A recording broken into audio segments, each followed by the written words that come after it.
of its new Johannesburg leadership this morning. Dada Morero is seeking to retain his position as leader, but he faces strong competition from the widely supported Loyiso Masuku. Delegates have been locked in discussions since yesterday at the three-day elective conference in Sandton. Alfara Mushwana is there. According to the program, voting was supposed to start at 3 p.m. yesterday, but the process only got underway at 4 o'clock this morning. After nearly 24 hours of uninterrupted conference discussions, delegates finally cast their ballots and the party's electoral committee has been counting the votes. Dada Morero is seeking re-election as the regional chairperson, but is locked in a close contest with the widely supported Loyiso Masuku. My name is Dada Morero from Ward 83, Zone 5. I'm available. Chair, my name is Loyiso Masuku. Thank you very much for the nomination. I duly accept. It's a close contest between the two, with both candidates enjoying strong support from ANC branches across Johannesburg. Alfa Ramshwana, Eyewitness News in Sandton. Suspended Police Minister Senzo Mchunu has dismissed a suggestion that the Political Killings Task Team should be allowed to continue operating. During his testimony before the Madlanga Commission of Inquiry yesterday, Mchunu defended his decision to disband the task team. But he's also admitted to breaking protocol by not briefing the National Commissioner before making the move. Oren Singh reports. In an attempt to defend his decision to have the PKTT disbanded, Senzo Mchunu maintained his view that the task team had run its course in fulfilling its mandate of investigating politically motivated murders. Mchunu argues against calls for the PKTT to investigate cases in the organized crime space. There are arguments out there that it's preferable to keep the National Political Killings Task Team because of its unique focus and ability to combat organized crime. That's a wrong argument. He elaborates. The National Political Killings Task Team was not designed to combat organized crime. They were established and designed to focus on political killings. Despite defending his decision of disbandment, the commissioners believe he did not have the authority to disband it. Oren Singh, Eyewitness News. The NPA in the arms deal corruption case against former President Jacob Zuma says he's been avoiding his day in court for over 18 years.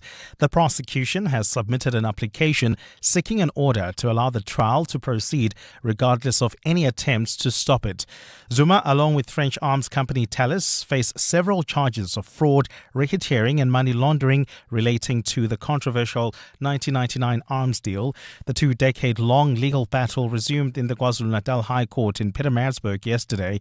Tabiso Koba reports. Yesterday's court's proceedings were for oral arguments in the Thales and Zuma's application for leave to appeal an earlier ruling which dismissed their bid to have the charges against them dropped. This was the 12th different interlocutory application brought by Thales and Zuma since the matter was enrolled in 2005. State prosecutor Wim Trengrove has filed his own application to stop this. He calls it the Stop Stalingrad Tactics application. The historical pattern that's been going for 18 years will simply continue. Your Lordship will refuse them leave to appeal in this application to stop the prosecution. They will apply for leave to appeal to the SCA tomorrow. If that application is refused, they will apply for a reconsideration in the SCA. If that is refused, they will apply for leave to appeal to the Constitutional Court. If that is refused, then the history shows us there will be another interim application.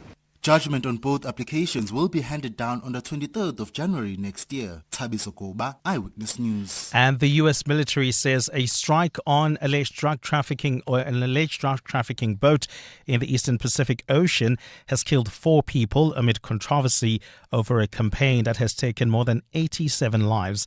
The Trump administration has come under fire over an incident in September in which forces targeted the wreckage of a vessel that had already been hit, killing 2 survivors.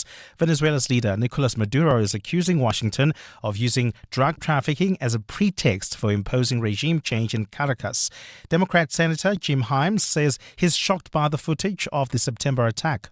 But what I saw in that room was one of the most troubling things I've seen in my time in public service. You have 2 individuals in clear distress, without any means of locomotion, with a destroyed vessel, who were killed by the United States.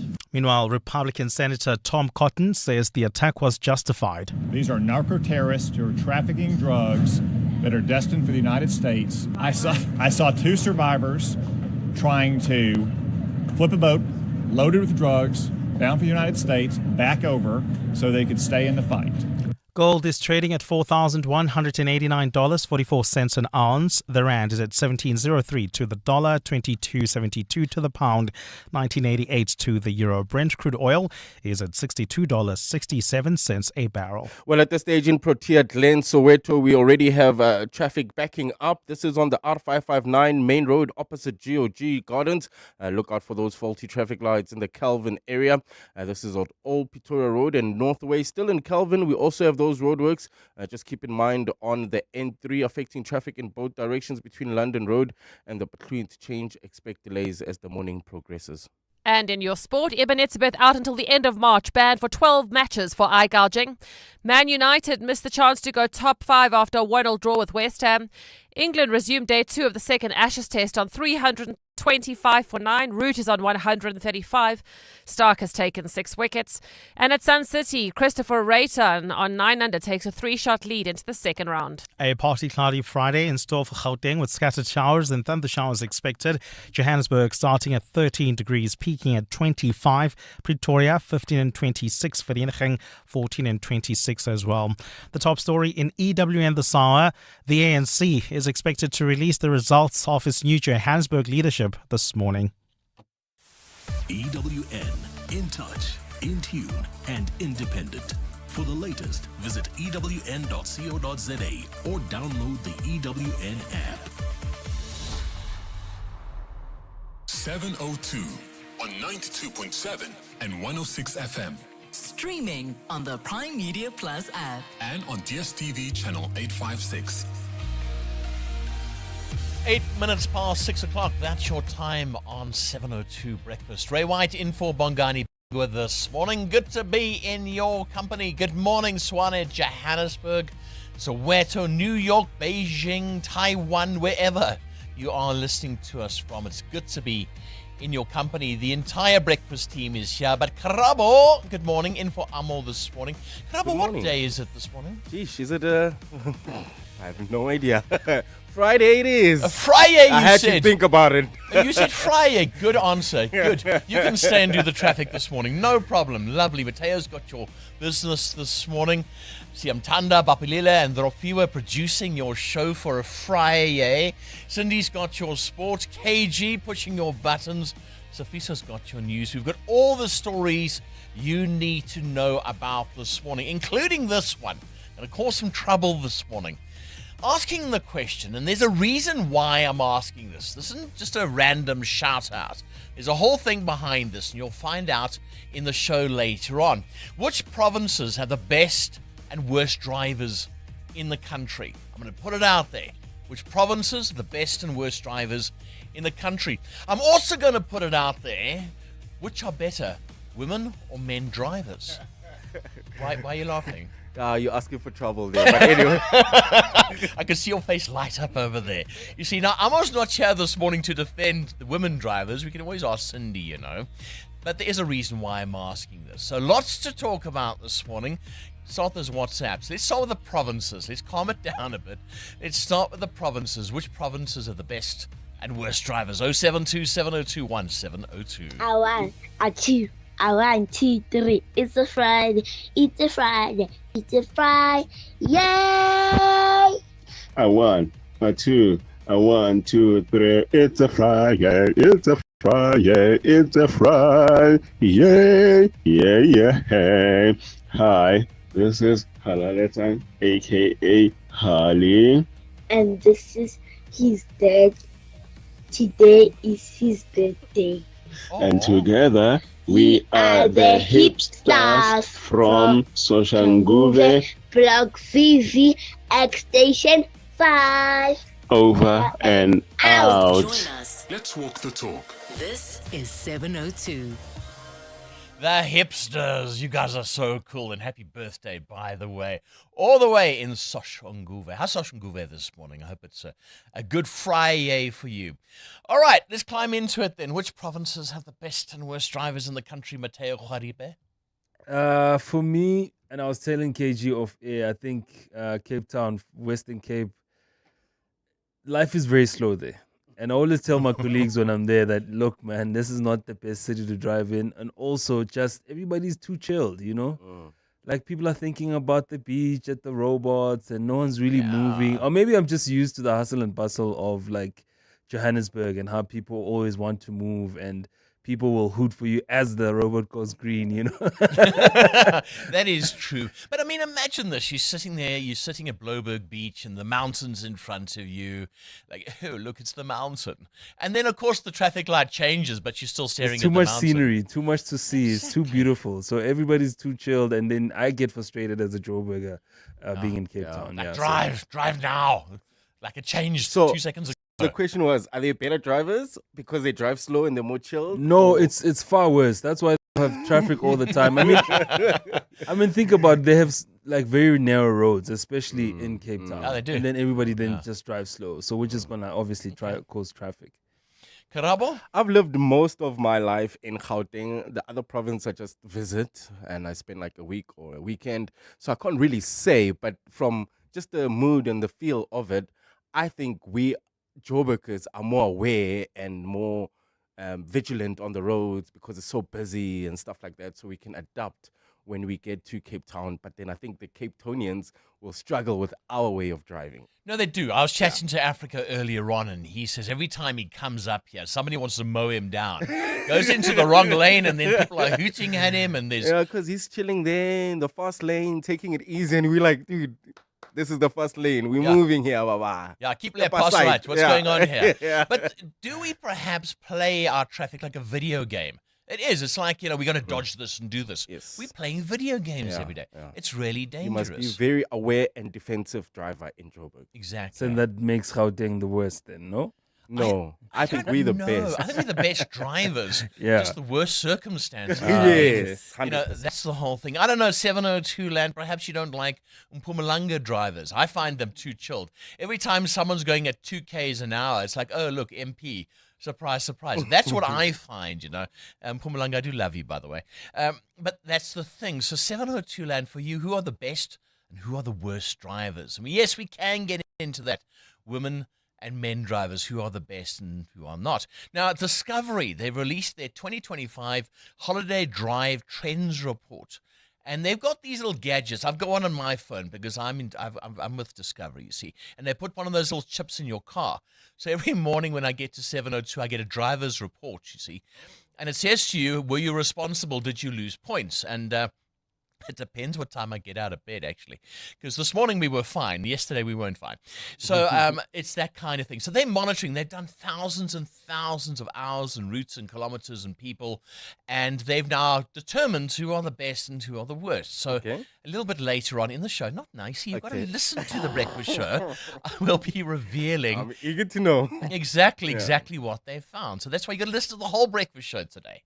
You can't go to sleep. You can't go and say, look, I'm on holiday now, or I'm at the office. There's no, go to Prime Media Plus. We've got the app there. Just go listen to us today because all will be revealed a little bit later on. KZN has the worst drivers, and most of them are moving to Gauteng and making Gauteng the worst drivers area. And then women are the best drivers. They're very careful, but the ones that are driving very small cars, they are not good at all because they're extra careful and they make you make mistakes. Let's walk the talk. 702. Right, apart from that, coming up on the program this morning, former President Jacob Zuma has been told to pay back the money, that 28.9 million rand in state money that he's been using for his legal cases. I'll be chatting to Eyewitness News reporter Tabiso Goba about this a little bit later on. Then after 7, the US says SA is not welcome at the G20 next year and wants to replace us with Poland. So, I mean, nothing against Poland whatsoever. Fine country, great country. But does the US actually have the authority to do this? Who put them in charge of the G20? Well, US Secretary of State Marco Rubio has accused our government of promoting radical agendas at the G20 and also hindering input by the US. Now, if our relationship with the US continues to fall, what ultimately does this mean for us? And as much as we want to fire back and say, guys, like, who on earth do you think you are? How dare you speak to us this way? They are still our third biggest trading partner. And we need to have a US in our lives. They are quite necessary to have there. So I'll be talking to Professor Danny Bradlow, international relations expert at the University of Pretoria, about this one a little bit later on.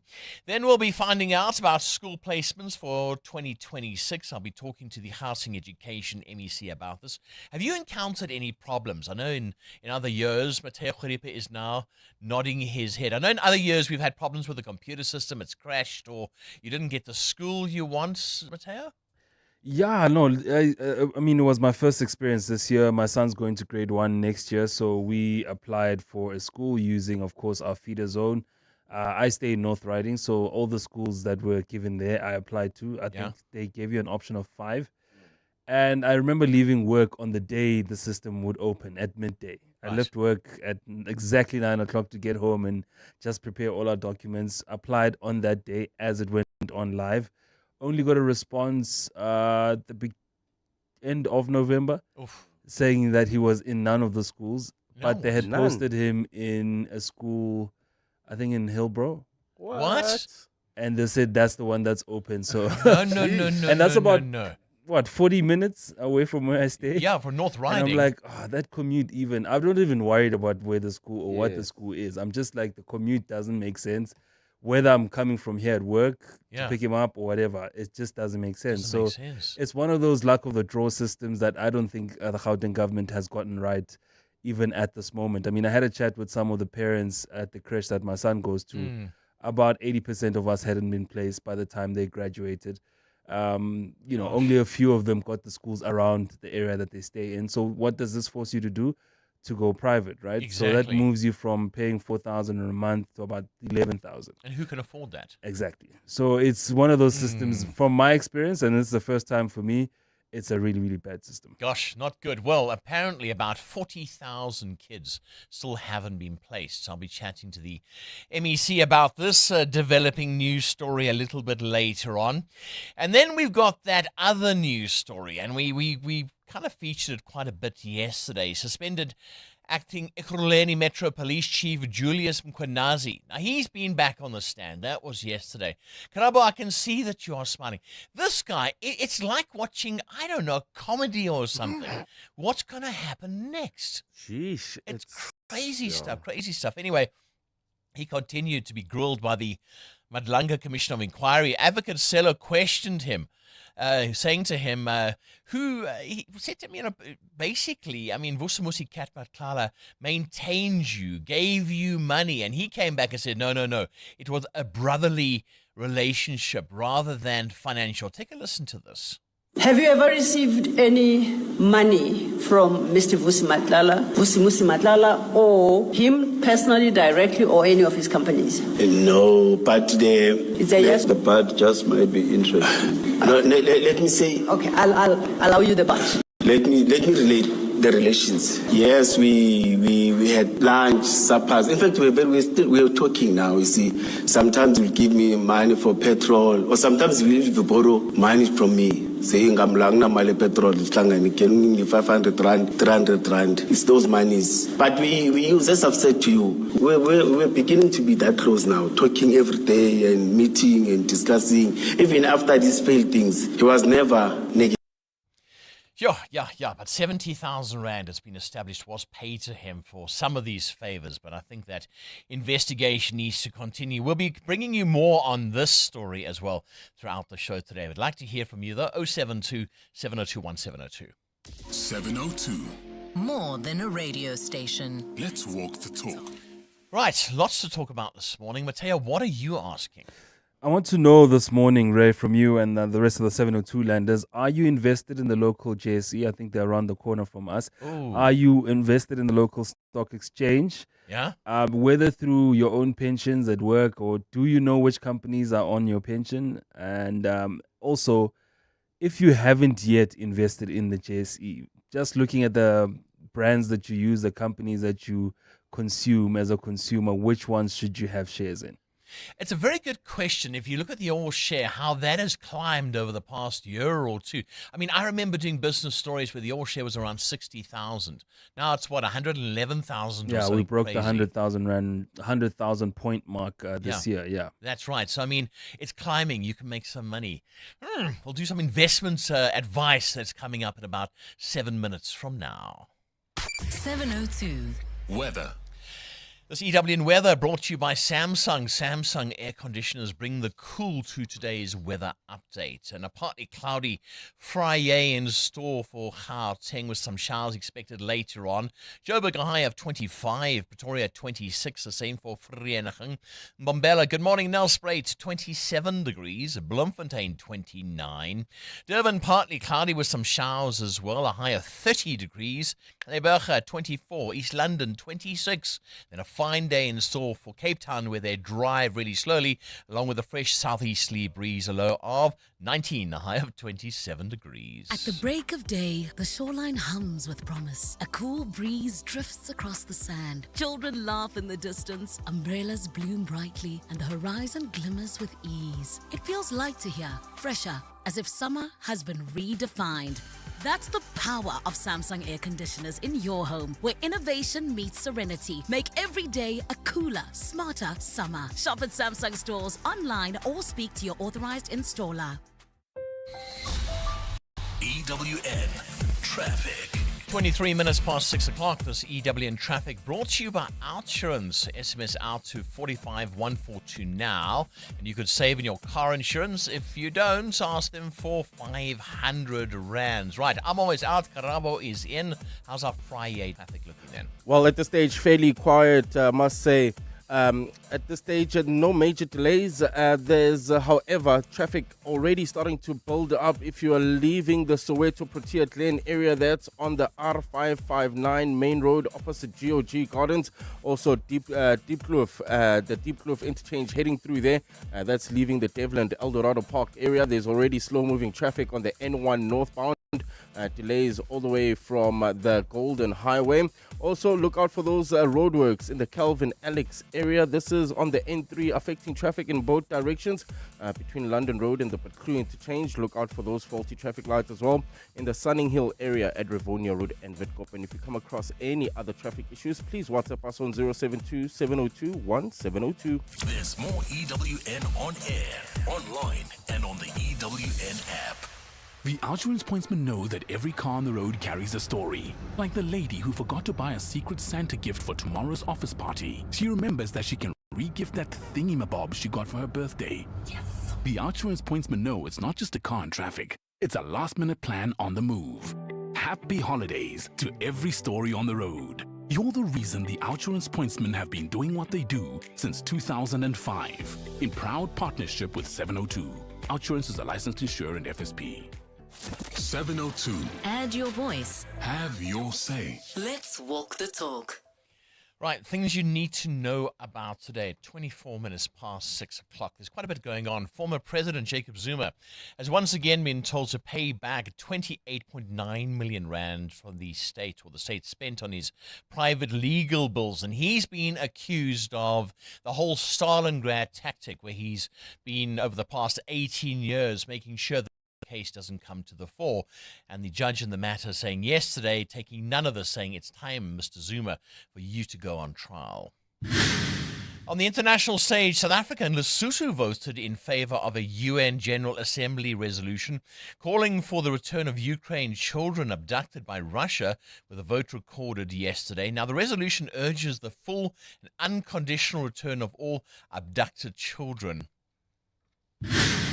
Then in Europe, here's a big story. In Europe, Ireland, Spain, and the Netherlands and Slovenia announced they will boycott the 2026 Eurovision Song Contest after the European Broadcasting Union confirmed Israel's participation. Some countries had called for Israel to be excluded over the war in Gaza and claims of unfair voting practices. Adam will have more on this in his World View. Here at home, I can't believe it's been 12 years since former President Nelson Mandela passed away at his house and home on this day after a long battle with a respiratory infection. His state funeral took place 10 days later, and was attended by 90 foreign representatives who came to honor South Africa's first democratic president. Where were you when Madiba passed away? I'd love to hear from you on that one. And then Alicia Keys topped the Billboard 200 chart on this day in 2012 with her album Girl on Fire, marking her 5th #1 album. Now, the record sold 159,000 copies in its first week, and she was, well, rather disappointed. Filled with catastrophe, but she knows she can fly away. Oh, she got both feet on the ground, and she's burning it down. Oh, she got her head in the clouds, and she's not backing down. This girl is on fire. She was indeed on fire back in 2012. Alicia Keys topping the Billboard 200 chart with this song, but it bombed in the first week, just selling 159,000 copies, and picked up a little bit later on, but she was a little bit disappointed despite having the smash #1 hits. 702. The newspapers. Happy Friday, Safisa Zulu. Good morning, Ray. Happy Friday. Yes, what have you got in the papers this morning? Mail and Guardian is running a story about the conference that's underway, the regional conference of the ANC, where they're electing their regional leadership.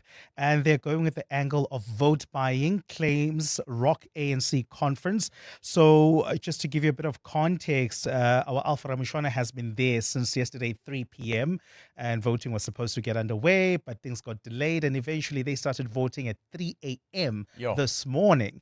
And the Mail and Guardian this morning is saying that the conference has been marked by allegations of bribery and vote buying by those seeking a mandate to lead the organization for the next 3 years, and points to internal ructions that could hurt the party in next year's local government elections. And according to some senior party leaders in the Regional Executive Committee, some delegates have been promised jobs, including employment for family members, should the slate they support emerge victorious in the 16th Regional Conference, which started in Johannesburg on Wednesday and is set to close today. So I guess it could explain why there are these delays of announcing the results. But we're expecting the results this morning. Can we ever have a story where there's no corruption, where there's no allegations of wrongdoing and money changing hands? I mean, the mind just boggles. The Business Day this morning, cars feel the bite of tariffs, but PGMs ease the pain, a mixed third quarter impact as vehicle exports fall, but current account deficits improve. What else do you have? The front page of the Citizen, Ray, cop guns of death. I was shot in the stomach, spleen, kidney and colon, but I survived, is how a farmer describes the brutal attack with a stolen police firearm. It was one of 3,400 firearms belonging to SAPS that are lost or stolen, and the Gun Association blames inherent corruption within the police system. The Sowetan funeral and petrol money paid for blue lights, and that's the whole Julius Mkhwanazi story. We've been talking about that this morning. So those are the newspapers. EWN Business. Okay, Mateo, you're asking, are you investing in the Johannesburg Stock Exchange? And if you haven't yet, based on the products you consume now, which ones should you have shares in? That's such an interesting story because you can actually see the trends by what you buy. Yeah, well, some people start investing by investing in the things that they use around the house, whether it's the amount of Coke they drink every day. That's how they get interest into the JSE, just being curious about the companies that are there. But I'm asking the question this morning because the JSE was one of the best performing global stock markets in November, with the local boss boosted by sky-high precious metal prices. The FTSE JSE capped Swix index rose by 2.3% month on month. The only major boss to outperform was the Brazilian Bovespa, up 6.4%. The November rally pushed the FTSE JSE capped mixed Swix index by 51% year to date, gaining in dollar terms. Now, the Swix all-share index represents about 99% of the full market cap value of all eligible securities or companies listed on the main board of the JSE. The only other exchanges that were better was the Bovespa in Brazil and the Spanish IBEX IBEX 35 that came in far stronger. The Bovespa was up 53%. The Spanish IBEX up 64%. Now for South Africa, what worked this year? Precious metal miners were back as the driving force of the JSE, returning in November with gold and platinum miners up 13% month on month. And this makes sense because when we look at commodities, we've seen how gold and platinum went up. Gold was up 62% over November, and platinum up 84% as well. So JSE listed investment holding companies, Naspers and Process, they were down this time around as technology stocks in China took a hit. Africa's largest stock exchange is also weighing introducing a 24-hour trading as part of efforts to align with global market trends. Because people can access their markets now on their phones, there are a lot of different exchanges across the world, including the New York Stock Exchange, that are researching ways to have people trade longer. The New York Stock Exchange looking to trade for about 22 hours in the day. So because we have access to markets on our phones, they want us to be there longer. Why not? Easy Equities. There's all sorts of apps that you which can is also use. another local app. Yeah. Very nice. All right. How's the rand and the markets looking at the moment? Well, the markets were weaker yesterday. The All-Share down 408 points. Industrials were a bit lower, but banking stocks were up 0.5%. The rand this morning breaking that 17 rand mark against the US dollar, 16 rand 98 cents, far stronger than the US currency at 19 rand 78 cents against the euro and at 22 rand 63 cents against the British pound. Price of gold at $4,212 an ounce, or platinum is at $1,645. Brent crude at $63.10 a barrel. More business after 7. Thanks, Mateo. Right, so Fiso, you're talking about the ANC giving a reason for its electoral decline. That's right, Ray. It says that brand visibility to voters is among the reasons behind the decline. This is outlined in an organization report presented yesterday at the ANC's 16th Regional Elective Conference. The report also looks at the state of the party, the reasons behind its decline, and offers recommendations to regain lost ground. Alpha Ramushwana reports. The report delivers scathing findings on the party's major electoral slide in Johannesburg since the 2016 local government elections.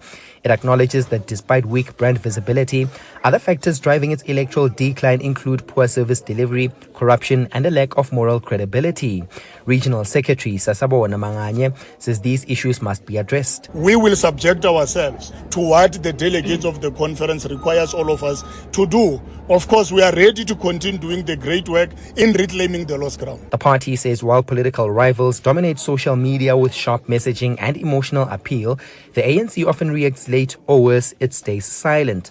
It adds that the party's service delivery successes go largely unnoticed because they are neither documented nor effectively communicated. Alpha Ramshwana, Eyewitness News in Sandton. The prosecution in the high-profile trial of Nafis Modak has rested its case against the alleged underworld gang boss in the Western Cape High Court. Modak faces 122 charges for various crimes and has been under cross-examination for 29 days. 14 others are on trial along with Modak for allegedly operating a criminal enterprise. Carlo Peterson reports. State Prosecutor Greg Vormerans told the court the state will argue Nafis Modak used Empire Investment Cars as a front company to pay some of the co-accused on trial to commit crimes to further his criminal enterprise. Modak insists he's not guilty but rather a victim of a conspiracy by his alleged underworld rival Jerome Donkey Boyson and corrupt cops. Empire Car Investments. That's not true money. And this was nothing more than your piggy bank, and you used it to move dirty money and to launder it in the process. Modak's re-examination is set to proceed in January next year. Carlo Peterson, Eyewitness News. And activists say urgent funding is needed to ensure survivors of gender-based violence receive the support they need. Observing the 16 days of activism, NGO Pilisa Abafazi Betu, together with the Social Development Department, have launched a shelter for cisgender men and members of the queer community in Cape Town. The new shelter received more than 500,000 rand.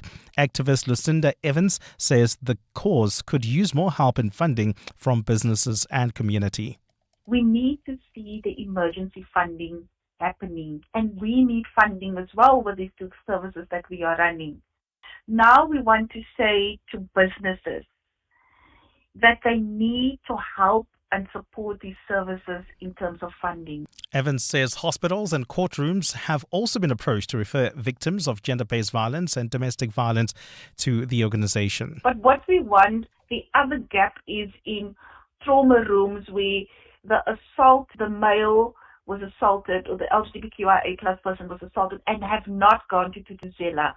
There is the other service, which I'm publicly asking, please send the clients if they need the help. A partly cloudy day in store for Gauteng with showers expected. The temperatures are at lows of 14 and 15 degrees, peaking at highs between 25 and 26. No major delays are reported at this stage, but however, traffic is already backing up in the Protea Glen area. This is on the R559 main road between opposite the GOG Gardens. There's also slow-moving traffic due to roadworks. This is on the N3. This is affecting traffic in both directions between London Road and the between change in the Calvin Alex area. The top story this hour, the ANC in Johannesburg says a lack of brand visibility to voters is among the reasons behind its electoral decline. There's a new way to experience all your favorites. Pulse Africa, the 24/7 fast channel, now live on primemediaplus.com and the Prime Media Plus app, bringing you the best of Prime Media around the clock. Watch the biggest moments from 7:02. It's non-stop entertainment and authentic African storytelling, all from Africa's leading media network. Pulse Africa, only on the primemediaplus.com and Prime Media Plus app. Naked people always get dessert. Because naked people spend less money on insurance premiums, they've got more money for Malva pudding, or cheesecake, or both. With Naked, you can cover your car, home, and stuff in seconds. And because it's all online, it also costs less. Go to naked.insure now, get a car insurance quote in 90 seconds, and start treating yourself like naked people. Naked Financial Technology is an authorized FSP. Get naked. At Rhythm House, just the other day, mid-sides lesson, bold as daylight. A frog hopped across the lab like it had a syllabus to check. Most schools would have screamed. We got curious, and that grew into an entire sustainability project and a few unexpected scientists. The opportunities are endless, and they are all in the experience at Rhythm House. Search Rhythm House Schools online and see for yourself. An inspired school. Hey guys, this is Robert Marawa, HollywoodBet's brand ambassador. Playing responsibly is part of the winning strategy. Make smart choices and continue to score. If you or someone that you know needs help, call the South African Responsible Gambling Toll-Free Counseling Line on 0800 006 008 or WhatsApp help to 076 675 0710. Hollywood Sportsbook is a licensed betting operator. HollywoodBet supports responsible gambling. No persons under the age of 18 years are permitted to gamble. Winners know when to stop. Elevate your flying experience with Lift Premium. Enjoy even more space, comfort, and convenience with priority boarding, extra baggage allowance, and complimentary lounge access. Visit lift.co.za today.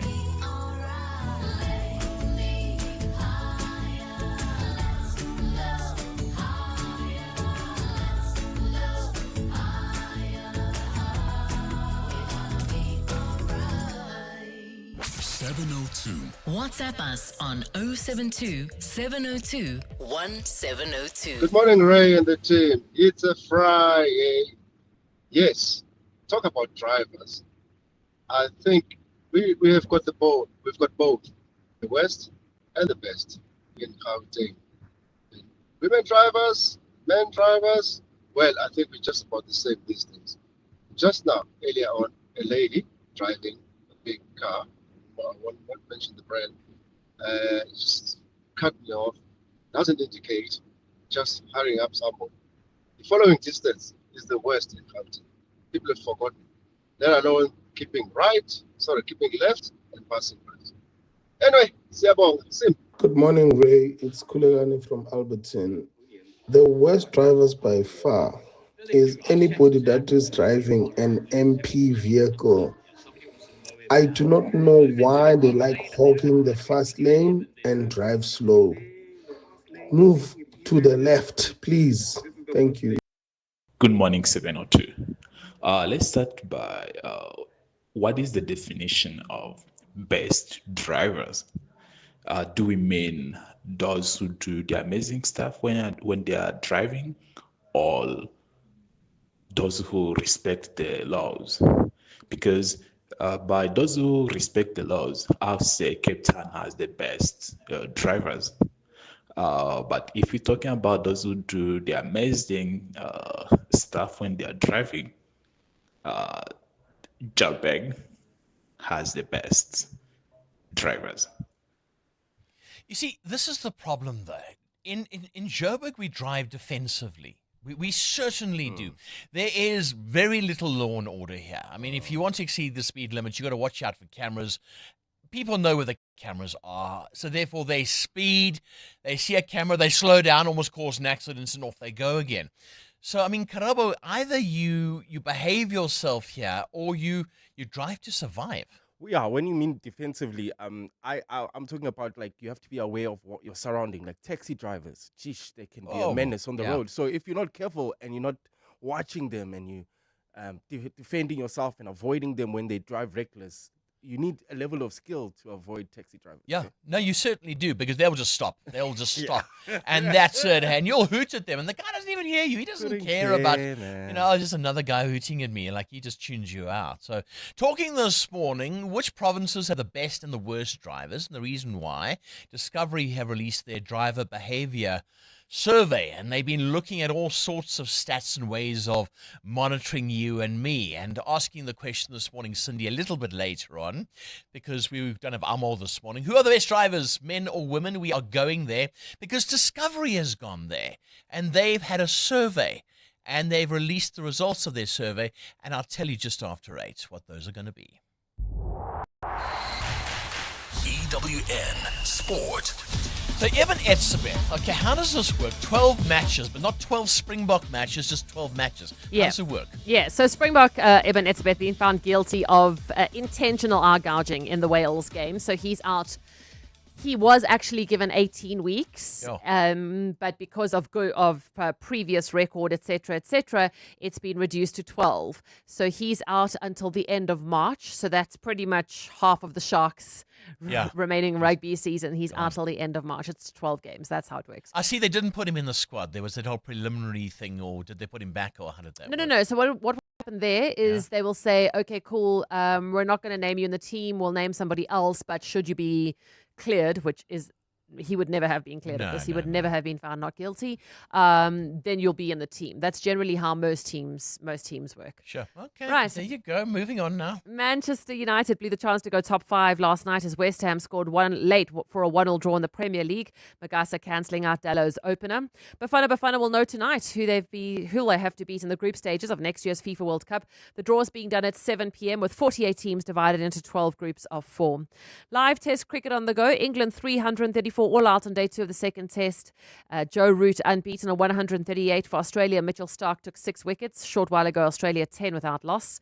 In Christchurch, day 4, New Zealand declared on 466 for 8. They set the West Indies a target of 431. The West Indies are 172 for 4. I actually think the target there was 532, so the maths just didn't add up there. Proteas women are in action today. They're playing Ireland in Cape Town, the first of 3 T20s. At Sun City, Christopher Rayton had a great opening round to dominate on day 1 of the Nedbank Golf Challenge. EWN Sports' Lennox Wasara is there. Norway's Christopher Rayton set the tone for the week with a stunning 9 under par 63. Around that stunned fans on his debut at Sun City, falling one short of a long-standing course record. He starts day 2 with a 3-shot lead. Rayton's countryman and tournament favourite Victor Hovland produced a solid but unspectacular 69 to stay within reach. The chasing pack includes England's Marcus Armitage, France's Adrian Sardia, and Sweden's Jesper Svensson. 2 South Africans, Sean Norris and Garrick Higo, have put themselves firmly in the mix, whilst Hugo carded a bogey-free 68, built on steady ball striking and a hot putter when he needed it most. Lennox Wasara, Eyewitness News Sport, Sun City. And the Formula One championship will be decided in Abu Dhabi this weekend. Simply put, Lando Norris just has to finish on the podium, and it's his, no matter what his rivals do. If Norris fails to get any points, he would need Verstappen to finish 4th or below.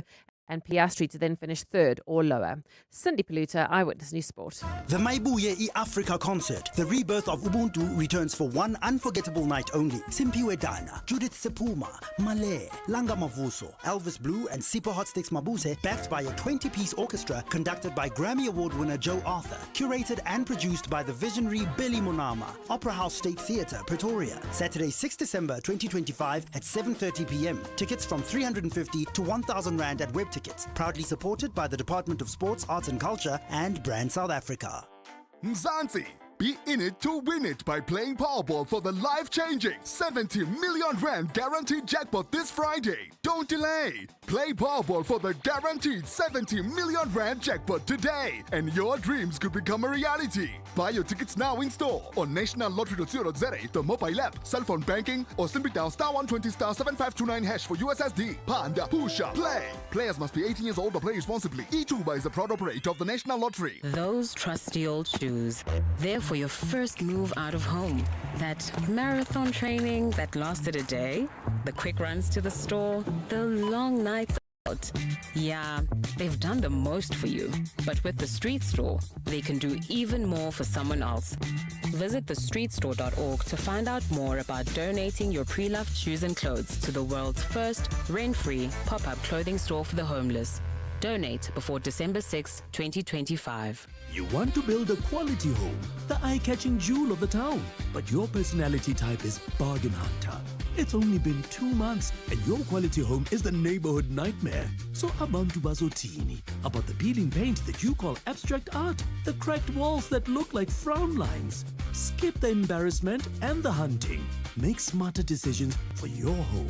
Visit Cash Build online to order quality cement, paint, and more at the lowest prices. Cash Build. Business Outsurance are experts in business insurance for optometrists, surgeons, and other medical specialists. Here's Chrissy. Business Outsurance is the best insurer for my business. They have great premiums, wonderful service. I know without a doubt that Outsurance has my back, and you always get something out with Outsurance. Switch to Business Outsurance and you could get a massive 20% discount on your business insurance premium. Visit outsurance.co.za. Switch and save today. Licensed insurer and FSP. TCs and information online. The Brainy Kids of the Whiz Quiz on 702. Hi, my name is Emanuela. I'm 12 years old. I attend Lakeside Primary School. When I grow up, I'd like to be a pilot, and I'm very excited to do the Whiz Quiz with Uncle Ray this morning. Emmanuel, I'm very excited to do the Whiz Quiz with you as well this morning. I'll be asking you 10 questions, and I'm hoping you'll get 10 out of 10. Then I can give you 10,000 Rand, and I can meet you. We'll have you come around to 702 and give you the grand tour and spoil you for the day. 702. Coming up at 7:15, the big interview. EWN Traffic. It's 11 minutes to 7 o'clock. Right, Krabo, the roads for a Friday, calm or not? Well, I've noticed most kids are not going to school because they finished with exams, so they decided why should I go to school? I'm chilling at home. So when it's school holidays, traffic is quite thin, so it is not looking too bad at all at this hour, I must say. But it is peak hour traffic, so expect some delays, particularly in the Calvin Alex area where we have those roadworks causing heavy delays. N3 northbound between the London Road off-ramp and the Petru interchange.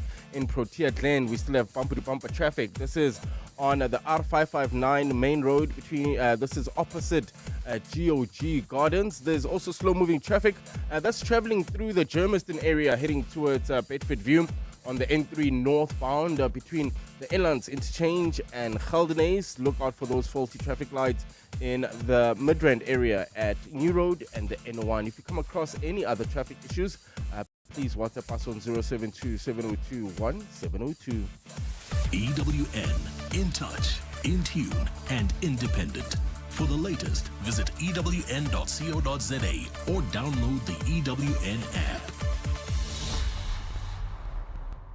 The Maibuye i-Africa concert, the rebirth of Ubuntu, returns for one unforgettable night only. Simpiwe Dana, Judith Sepuma, Malé, Langa Mavuso, Elvis Blue and Sipho Hotsticks Mabuse, backed by a 20-piece orchestra conducted by Grammy Award winner Joe Arthur, curated and produced by the visionary Billy Monama. Opera House State Theatre, Pretoria, Saturday 6 December 2025 2025 at 7:30 p.m. Tickets from 350 to 1,000 Rand at Web Tickets. Proudly supported by the Department of Sports, Arts and Culture and Brand South Africa. Some moments only come around once, like the Audi year-end sale. Get the Audi A1 from 6,999 per month with no deposit, a 90-day payment break, so you only start paying next year. Plus, a guaranteed buyback. There's limited time to show up, but unlimited time to stand out in the Audi A1. Visit audi.co.za or your nearest Audi dealer before the 24th of December. T's and C's apply. You've heard the songs, but until you've seen it live, you haven't experienced the magic of Cats. Coming to Monte Casino from 17 January until 22 February, it's the memory shared by millions. Book now at Web Tickets. Brought to you by Peter Turin and GWB Entertainment. Right, coming up in your program in the next hour, it's What's the Question, brought to you by Outsurance. Up for grabs, 3,000 Rands in cash. All you need to do is send us an answer based on anything that has piqued your interest in our show, and you could win 1,000 Rands. Simply WhatsApp your name, that answer, to 0727021702. And of course, a little bit later on, someone else will ask the question to win 2,000 Rands. Remember, you stand a better chance of being selected to give us today's answer if you have SMS out to Outsurance and got yourself a quote. So SMS out now to 45142 and you could save on your car insurance. Who is the whizziest of them all? It's the Whiz Quiz on 702. Right, my favorite part of the morning. Time for the Whiz Quiz. Emanuela, good morning. Morning, Uncle Ray. How are you? I'm fine. How are you doing this morning? I'm very well, thank you. Good stuff. You go to the Lakeside Primary School. Where is that? It's located in Rege Park, Boksburg. Oh, it's in Boksburg. I thought so. Thought I'd just ask you. And you want to be a pilot one day? Yes, sir. Fantastic. All right, let's win you 10,000 Rand. I'll ask you 10 questions. For every question that you get right, you get 100 Rand. But if you get 10 out of 10 in 60 seconds, I'll give you 10,000 Rand. How does that sound? That sounds very nice. Fantastic. Right, Emanuela, are you ready? Yes, Uncle Ray. Right, KG, start the clock. Spell the word comment. COMMENT. Correct. Complete the saying. Let's talk about the elephant in the what? Water. No, incorrect. Room. What is the name of the popular Japanese dish that's made of rice and raw fish?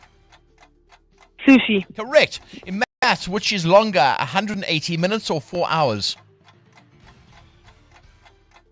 4 hours. Correct. What do you call the part of the plant that grows underground?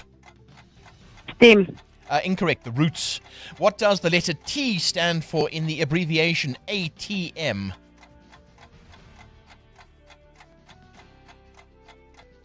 Teller. Ah, you got it. Well done. What month comes after September? The month after September. October. Correct. What's the name of the red fruit often used in ketchup? Tomatoes. Correct.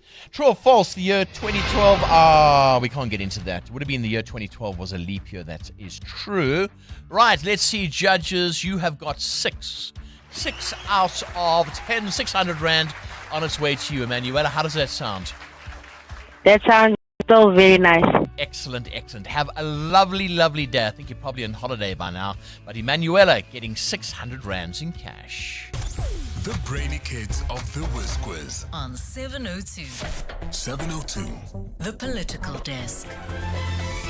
Now this is somebody I've wanted to chat to for a long time. Eyewitness News reporter Tabiso Goba. Good to chat to you this morning. How are you doing? Good morning, Graham. Good. How are you? Good. Right, Jacob Zuma, he's not good at the moment because he's been told to, yes, the saying is what? Pay back the money. Yes. I mean, it starts from a very long time with Zuma. We know, obviously, I think they call him a vexatious litigant. You know, he's someone who's always litigating. He litigates absolutely everything. And even when he was president, he's been litigating.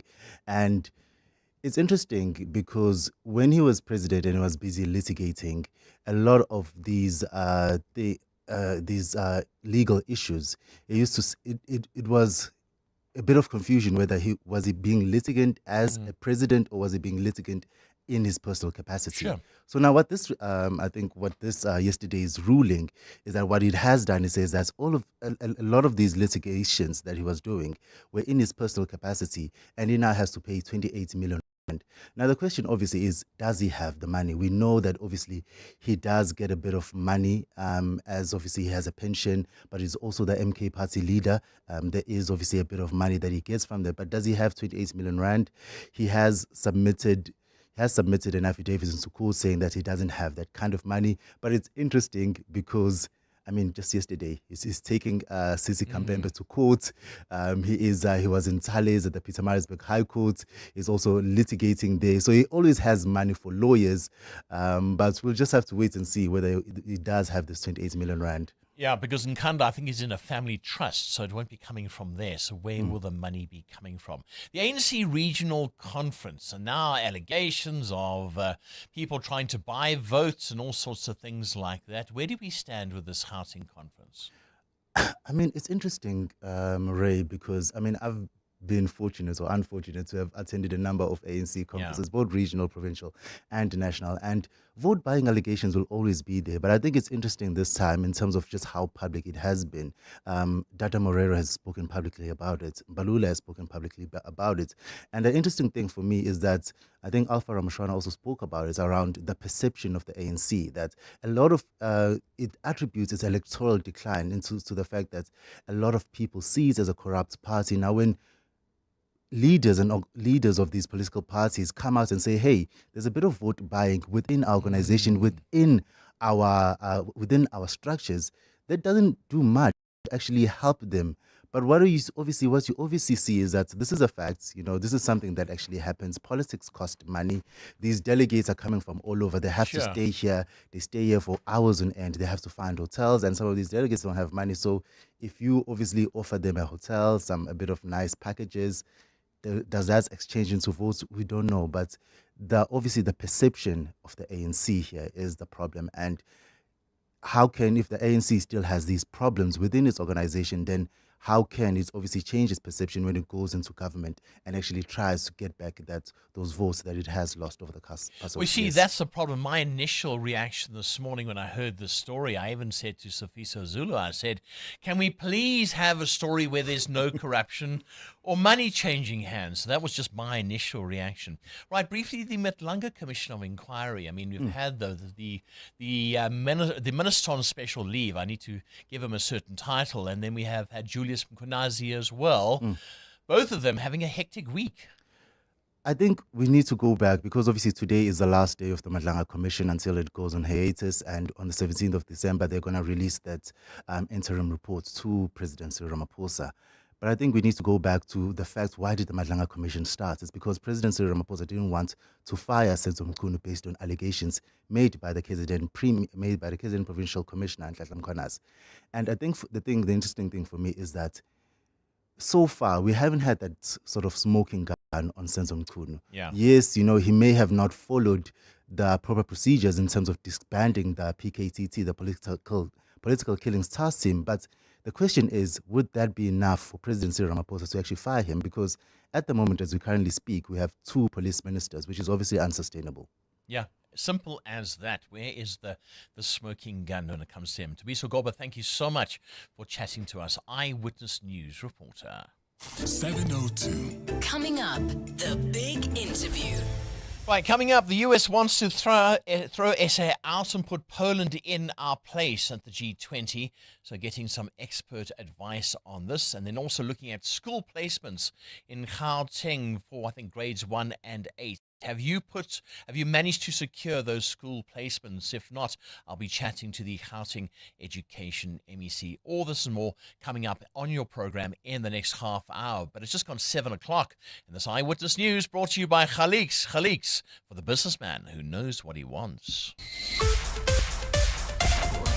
This is EWN. Anticipation to see who the next leader in Johannesburg of the ANC will be, and the state tells Zuma enough with the delays. Good morning, I'm Sfiso Zulu. The ANC is expected to release the results of its new Johannesburg leadership this morning. Dada Morero is seeking to retain his position as leader, but he faces strong competition from the widely supported Loyiso Masuku. Delegates have been locked in discussions since yesterday at the three-day elective conference in Sandton. Alfara Mushwana is there. According to the program, voting was supposed to start at 3 p.m. yesterday, but the process only got underway at 4 o'clock this morning. After nearly 24 hours of uninterrupted conference discussions, delegates finally cast their ballots and the party's electoral committee has been counting the votes. Dada Morero is seeking re-election as the regional chairperson, but is locked in a close contest with the widely supported Loyiso Masuku. My name is Dada Morero from Ward 83, Zone 5. I'm available. Chair, my name is Loyiso Masuku. Thank you very much for the nomination. I duly accept. It's a close contest between the two, with both candidates enjoying strong support from ANC branches across Johannesburg. Alfa Ramshwana, Eyewitness News in Sandton. Suspended Police Minister Senzo Mchunu is again going to be pressed about controversial decisions at the Madlanga Commission today. He had to concede yesterday that he broke protocol when he tried to de-establish the Political Killings Task Team without speaking to National Commissioner Fani Masemola. And despite that, Mchunu still believes the task team had to be taken apart. Oren Singh reports. In an attempt to defend his decision to have the PKTT disbanded, Senzo Mchunu maintained his view that the task team had run its course in fulfilling its mandate of investigating politically motivated murders. Mchunu argues against calls for the PKTT to investigate cases in the organized crime space. There are arguments out there that it's preferable to keep the National Political Killings Task Team because of its unique focus and ability to combat organized crime. That's a wrong argument. He elaborates. The National Political Killings Task Team was not designed to combat organized crime. They were established and designed to focus on political killings. Despite defending his decision of disbandment, the commissioners believe he did not have the authority to disband it. Oren Singh, Eyewitness News. The NPA in the arms deal corruption case against former President Jacob Zuma says he's been avoiding his day in court for over 18 years. The prosecution has submitted an application seeking an order to allow the trial to proceed regardless of any attempts to stop it. Zuma, along with French arms company Thales, face several charges of fraud, racketeering and money laundering relating to the controversial 1999 arms deal. The two-decade-long legal battle resumed in the KwaZulu-Natal High Court, and Tabiso Goba reports. Yesterday's court's proceedings were for oral arguments in the Thales and Zuma's application for leave to appeal an earlier ruling which dismissed their bid to have the charges against them dropped. This was the 12th different interlocutory application brought by Thales and Zuma since the matter was enrolled in 2005. State prosecutor Wim Trengrove has filed his own application to stop this. He calls it the Stop Stalingrad Tactics application. The historical pattern that's been going for 18 years will simply continue. Your Lordship will refuse them leave to appeal in this application to stop the prosecution. They will apply for leave to appeal to the SCA tomorrow. If that application is refused, they will apply for a reconsideration in the SCA. If that is refused, they will apply for leave to appeal to the Constitutional Court. If that is refused, then the history shows us there'll be another interim application. Judgment on both applications will be handed down on the 23rd of January next year. Tabiso Goba, Eyewitness News. And US President Donald Trump and the leaders of Rwanda and the Democratic Republic of Congo have signed a peace deal in Washington as fighting continued in eastern DRC. The US has also signed deals on critical minerals with the two countries during the meeting with Rwanda's Paul Kagame and DRC's Felix Tshisekedi last night. Thousands of Congolese have been killed in fighting between the Rwandan-backed M23 group and the military, and many more have fled their homes in the east. For more than 30 years, one of the worst conflicts on earth has been raging in eastern Congo. Millions and millions of people have been tragically killed, went on forever, and countless more have been displaced from their homes. Families have been destroyed. It's been a disaster. Many administrations have tried, but probably not too hard. Gold is trading at $1,413.75 an ounce. The rand is at 16.96 to the dollar, 22.62 to the pound, 19.76 to the euro. Brent crude oil is at $63.15 a barrel. Leaving Brakpan heading towards Benoni, there's slow-moving traffic. This is on Rangeview Road between Dube and Tom Jones and Calvin Alex area. Roadworks already causing huge delays. N3 northbound between London Road and the Petru interchange, and in Germiston heading towards Bedford View, slow-moving traffic. N3 northbound from the Ilans interchange to Van Buren. And in your sport, Ebenezer banned for 12 weeks for eye gouging. He'll only return in April. West Ham equalised late to deny Man United the chance to move top 5. At the Ashes, England 334 all out on day 2. Root unbeaten on 138. Stark took 6 wickets. And at the Nedbank Golf Challenge, Christopher Rayton leads by 3 on 9 under going into the second round. A partly cloudy day in store for Gauteng this Friday with scattered showers and thunder showers expected. Johannesburg is at a low of 13 degrees, peaking at 25. Pretoria 15 and 26, Vereeniging 14 and 26 as well.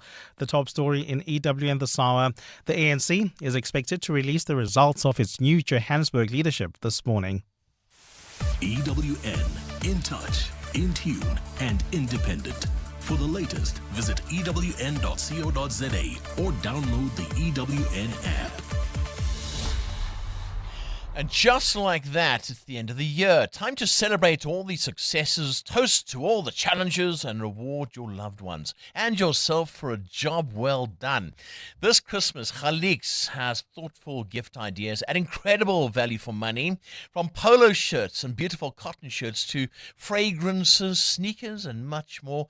Get your Christmas shopping in the bag and make the thought count by counting on Khalix, for the businessman who knows what he wants. 702 on 92.7 and 106 FM. Streaming on the Prime Media Plus app. And on DSTV channel 856. 8 minutes past 7 o'clock. Good morning from me, Ray White, in for Bongles this morning on the Friday edition of your breakfast show. I hope your Friday is treating you well so far. Well, coming up on the program this morning, asking, have you secured your school placement for your child in Gauteng yet? I'll be chatting to the Gauteng Education MEC, Matumi Cholwane, about the process. That's coming up shortly. And then talking about the G20 and the refusal by the US to let us take part. In fact, we've actually been replaced. We've been substituted, as they say in soccer. We've been substituted for Poland. Okay. Finding out more about that. Can the US actually do that, though? And also discussing the relationship between the US and South Africa. Can it be repaired? We really don't want to fight, but I think they do. In the past hour, our shout out this morning, which provinces have the best and the worst drivers? And I'm putting it out there because it's not just causing trouble this morning, really. You see, Discovery, they've released their 2025 Holiday Drive Trends Report with some really great insights and surprises as well. More on that a little bit later. You see, you need to keep on listening. But asking you this morning, which provinces for you have the best or the worst drivers? I'd like to hear from you. And yes, we're going to speak about that. Women versus men, who are the best drivers? Well, there are some startling facts that are coming out, but you have to keep on listening, you see. And then as well, all sorts of things to talk about this morning. I'd like to hear from you. 072 702 1702. What's on your mind for a Friday? Join us. Let's walk the talk. This is 702. Things you need to know about this morning. The ANC Deputy President Paul Mashatile says the party's once reliable donors have pulled back since the Political Party Funding Act was implemented around 2020-2022, leaving the party financially stretched. Well, Mashatile was speaking in Cape Town.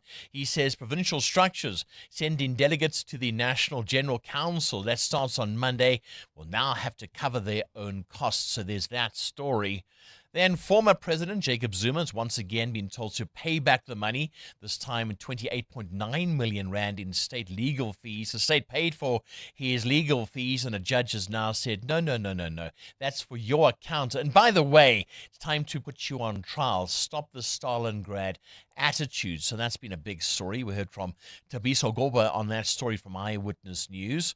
Then South Africa and Lesotho, they voted in favor of a UN General Assembly resolution calling for the return of Ukrainian children abducted by Russia, with a vote recorded yesterday. Now, the resolution urges the full and unconditional return of all abducted children. This is something that's happened in Ukraine. Russia's gone over there and they've taken children back to Russia, Ukrainian children.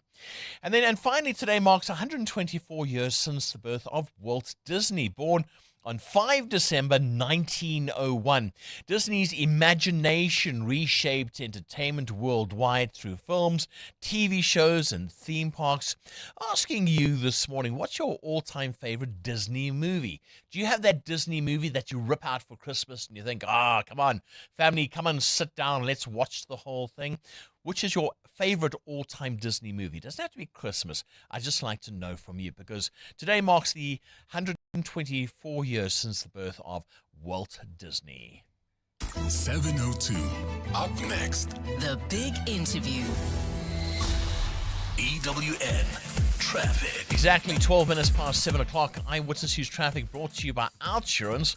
SMS out to 45142 now. You could save on your car insurance. If you don't, ask them for 500 rands. All right. So most of the school kids are not at school at the moment because those exams are over. And, you know, what's the point of going to school? Really? That's what the kids tell the parents. So how are the roads looking then? Well, still fairly quiet. It could get busier, but not that bad, I must say. No accidents have been reported at this hour, so some good news there as well. Let's just start in Midrand, where there's traffic pressure. This is heading towards Sandton on the N1 southbound from New Road all the way to the Platoon Interchange. Calvin Alex area roadworks already causing huge delays. N3 northbound from London Road to the Platoon Interchange in Benoni. There's also bumper-to-bumper traffic on Rangeview Road between Dube and Tom Jones.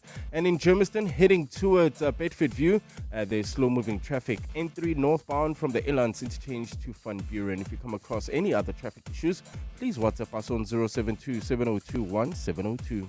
There's more EWN on air, online, and on the EWN app. The Outsurance pointsmen can't help you choose the perfect Secret Santa gift for your colleague, but they can ease the traffic congestion so you get to the shops on time to browse. Now, with the Outsurance pointsmen on the roads for the past 20 years, we can all get where we need to be quickly and safely this festive season. Outsurance really means it when they say you always get something out. In proud partnership with 702, show them some love online using hashtag pointsmenlove. Licensed insurer and FSP.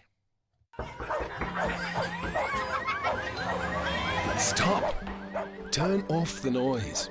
Put down the phone. Have dinner with your family. Sit on the couch with your mom. Belly flop into bed for a power nap. Make your house home again with the furniture you'll love at prices you'll love even more. Celebrate style and celebrate savings at Decophone Furniture with incredible discounts every day till end January. In-store or at decophoneSA.co.za. At Auto & General, we understand your business is built on more than just vehicles. It's your stock, tools and equipment, and the premises where you work. Auto & General Business Insurance is designed for businesses like yours, protecting your assets against fire, theft, storms, and other unexpected events. To protect your livelihood, visit autogen.co.za and get an obligation-free business insurance quote. Auto & General, never not there. Auto & General is a licensed non-life insurer and FSP. T's and C's online. Are you looking for the best spectacle and sunglass deal? With Specsavers buy one, get one offer, you get great value for money. Get a free pair of branded single vision prescription sunglasses up to 3,300 Rand. When you purchase a comprehensive eye examination and spectacle frames with lenses on your first pair. The best part? Choose from top brands like Police, Hugo, Under Armour, Tommy Hilfiger, Red Bull Spect, and more. Affordable eye care? Specsavers. T's and C's apply.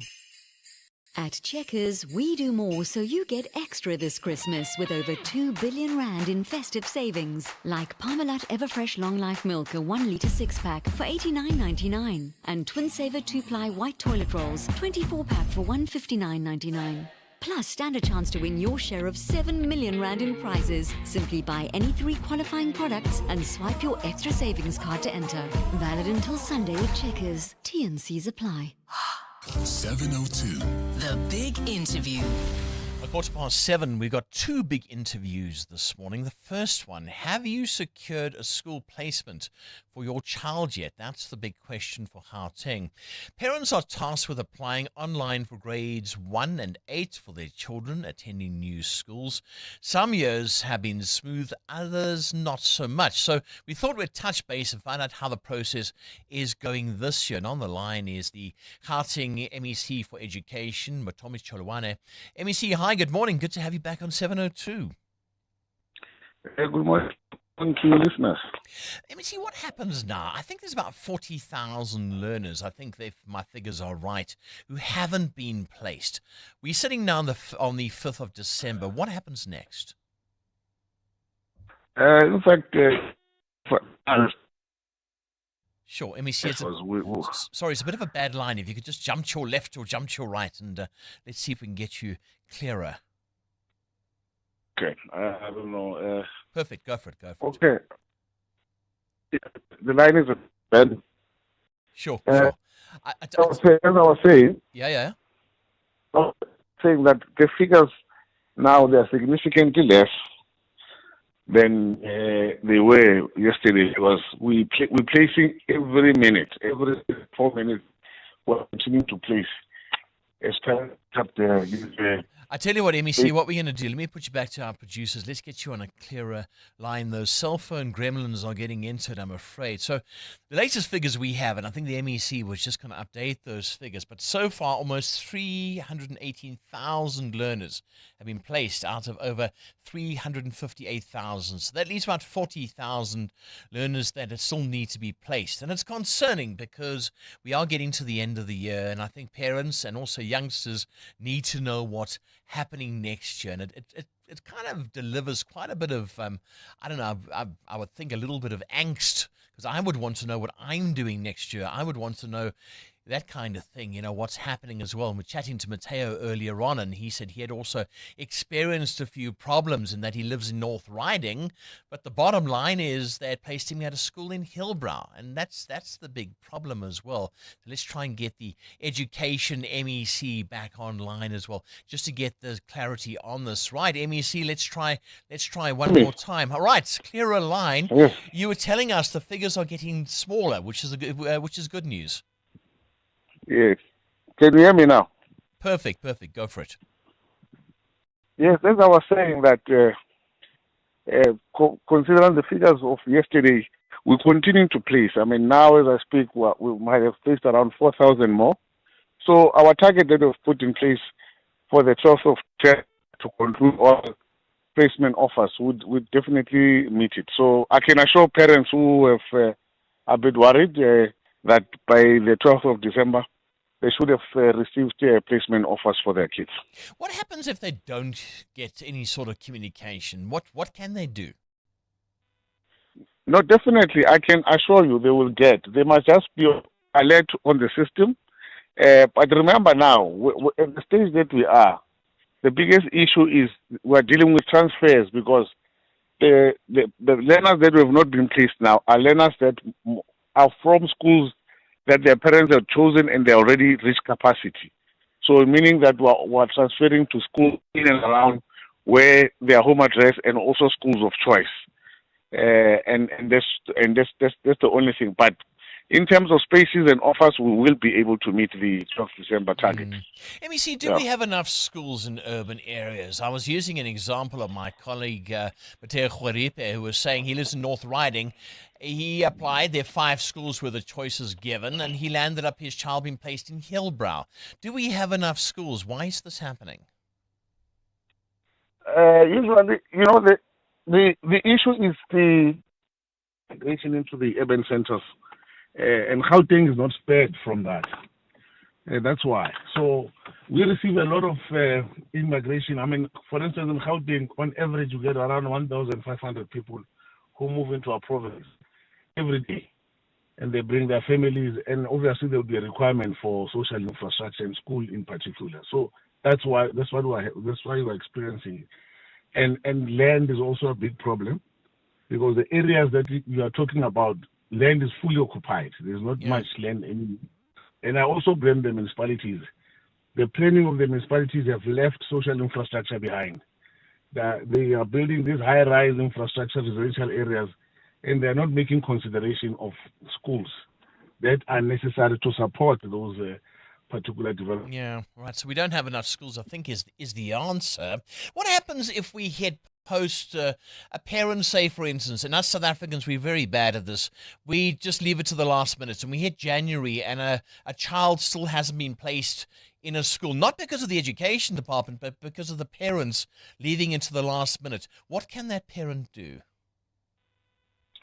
We are going to have late applications that will open on the 17th of December.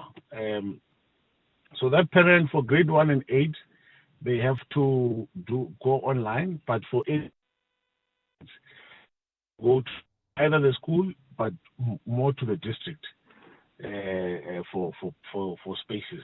Right, and they'll get support there. Yeah. Right. We're starting to lose your MEC. I think we'll leave it there. MEC for Education in Gauteng, Matomi Chalawane. Thank you so much for coming on. I think the bottom line is make sure that you get to that district office. Make sure that you follow the process in this. It hasn't been a smooth process for a long time in Gauteng, but they are trying their best. Like I said, the problem is, though, we simply do not have enough schools. 702. The Big Interview. Right, our second big interview this morning, it's the U.S. Secretary of State Marco Rubio. He's now confirmed to South Africa that it won't be invited to the G20 summit in Miami next year, and there was this to and fro yesterday on social media. It all starts with the Sherpas meeting next month, and we're not invited to that. In fact, it gets even worse. We've been substituted like a soccer match. We've got Poland going now instead of South Africa. And on the line is Professor Danny Bradlow, International Relations expert and Senior Research Fellow at the Centre for the Advancement of Scholarship at the University of Pretoria. Professor, hi, good morning. Good to have you on 702. Good morning, Ray, and good morning to the listeners. Can they do that? Can we be substituted by the United States? I mean, we're a founding member.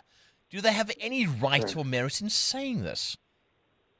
They don't. They don't have any right to decide who the members of the G20 are. They're just one member and all the other members participate. But they can effectively, in practice, stop South Africa from coming to the meeting by not inviting them and I suppose not issuing visas. But they can also say each chair of the G20 can invite a number of invited countries as members to come to the meeting that year. So, for example, when we were the chair this year, South Africa invited a number of African countries as well as other countries from the global south. So that the U.S. is perfectly entitled to invite Poland as an invited guest, but not as a substitute for South Africa in the G20. Yeah, but what can we do? I mean, if they don't give us visas, we can't go. We could meet online, but we'd have to be invited into that meeting. Is there anything we can actually do here? There's not anything we can do in terms of participating directly in the meeting, but we still remain a member of the G20, and presumably in 2027, when the UK becomes the president after the US, they would not follow this example and they would invite South Africa again. So South Africa can remains a member and can participate in the future, but if the US refuses to allow South Africa to join the meetings, it's very hard to see how we can do that directly. Yeah. Of course, sorry, I was just going to say the G20 is only one international forum. So South Africa can participate in many other forums. So, for example, it's been cooperating with France, which chairs the G7 next year. And so maybe South Africa can do some work through that. It can work through regional forums in Africa. It can work through the UN. So there are many other ways in which South Africa can advance its agenda beyond the G20. Yeah. And also, I suppose, if we don't go, but there are some resolutions, which there will be, from the G20 in Miami, they come next year. After that, we still party to those resolutions because we're still a member, so we can still enjoy the ride, so to speak. We definitely will be a member. I mean, I think the fact that South Africa will not be there this year will concern other countries. I would be surprised if any country withdrew in support of South Africa. Yeah. But I suspect many of them will make statements at the deputies' meeting later this month, protesting against the treatment of South Africa. And they might say, we don't trust what's happening this year, and so it might make reaching agreements harder this year. Yeah, that's very interesting. It really is. So what happens now? I mean, it's this fight between the United States and South Africa. South Africa haven't been fighting with the United States. The United States accusing South Africa of a white genocide and things like that. Do you see at some point people sitting down and sort of normalizing our relationship between South Africa and the United States? Because they're still a very important country, aren't they? Definitely. I mean, there's some things, it's just so bizarre that they believe that there's a white, or that President Trump believes that there's a white genocide. I don't know that we can do anything to convince him not to believe that. But there are other economic interests that will make for some basis. So there's some issues on minerals, there's the trade issues.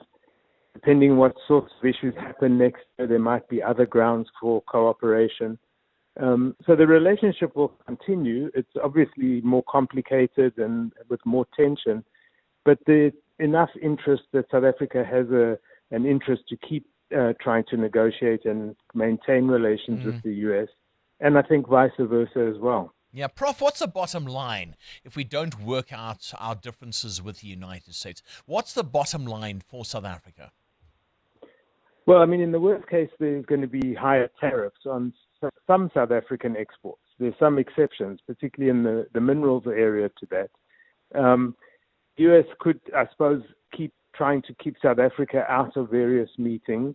We're not going to get any more aid from the U.S., but I don't think that's such a big issue for us. So the bottom line will be that the trade relations will become harder. We'll have to diversify trade relations, which the government and business is already trying to do. And so life will go on, but it'll be a little bit more complicated. Yeah, we'll have to wait and see what happens. Hopefully, we do sort this out. Thanks so much.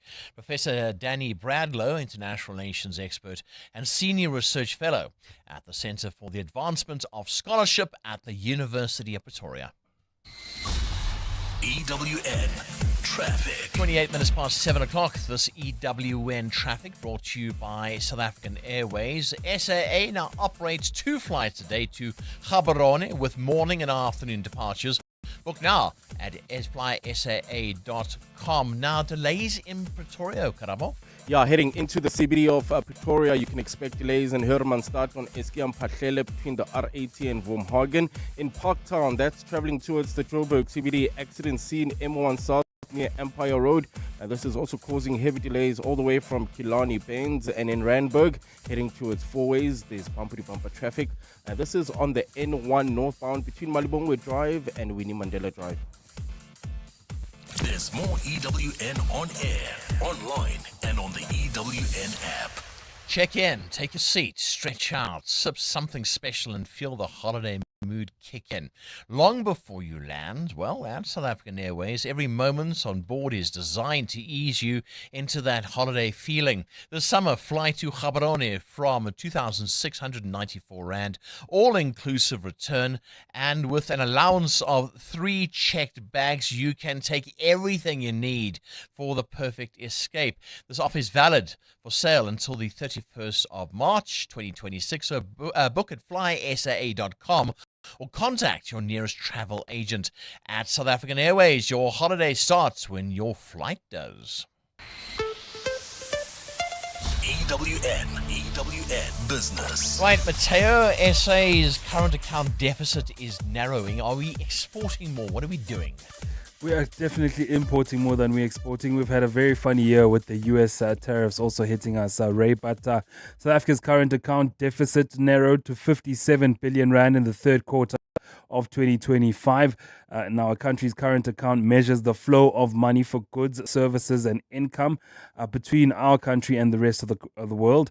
A surplus means more money is flowing into the country than out of it, often indicating a country that exports more, while a deficit means more money is flowing out of the country, speaking to a country that imports more than it exports. Now, in rand terms, the deficit of the current account decreased to 57 billion rand between July and September, from 72 billion rand in terms of a deficit in the previous 3 months. Now, the latest data from the Reserve Bank also indicates that the trade surplus narrowed for the second consecutive quarter.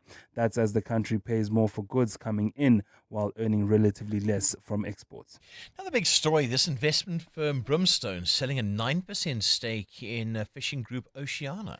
Yeah, Brimstone has let go of a portion of its long-held investment in Oceana Group. The investment company has sold close to 12 million shares to a consortium represented by Marine Edge Capital for 53 rand per share. This valued the deal at 633 million, representing a 9.2% stake of Oceana's issued share capital. Now, following the sale, Brimstone will retain a 16% stake in Oceana, a relationship they've had for over 30 years. How's the rand in the markets? 16 rand 96. It couldn't be more stronger against the US dollar this morning at 19 rand 76 against the euro, and 22 rand 61 cents against the British pound. Price of gold also in the green, $4,216 an ounce, or platinum is at $1,648. Brent crude at $63.12 a barrel. More business after 8. Thanks, Mateo. Just gone 7:32. This Eyewitness News brought to you by Outsurance. SMS out to 45142 now. You could save in your car insurance. If you don't, ask them for 500 rand. Safiso Zulu, news from Walter Sisulu University. That's right, Ray. Good morning. The South African Human Rights Commission has recommended constructive dialogue between student leaders and management at the institution to curb violent protests. The Commission released a report yesterday into unrest at the Mthatha campus, where student Sisonke Mbolekwa was shot dead earlier this year.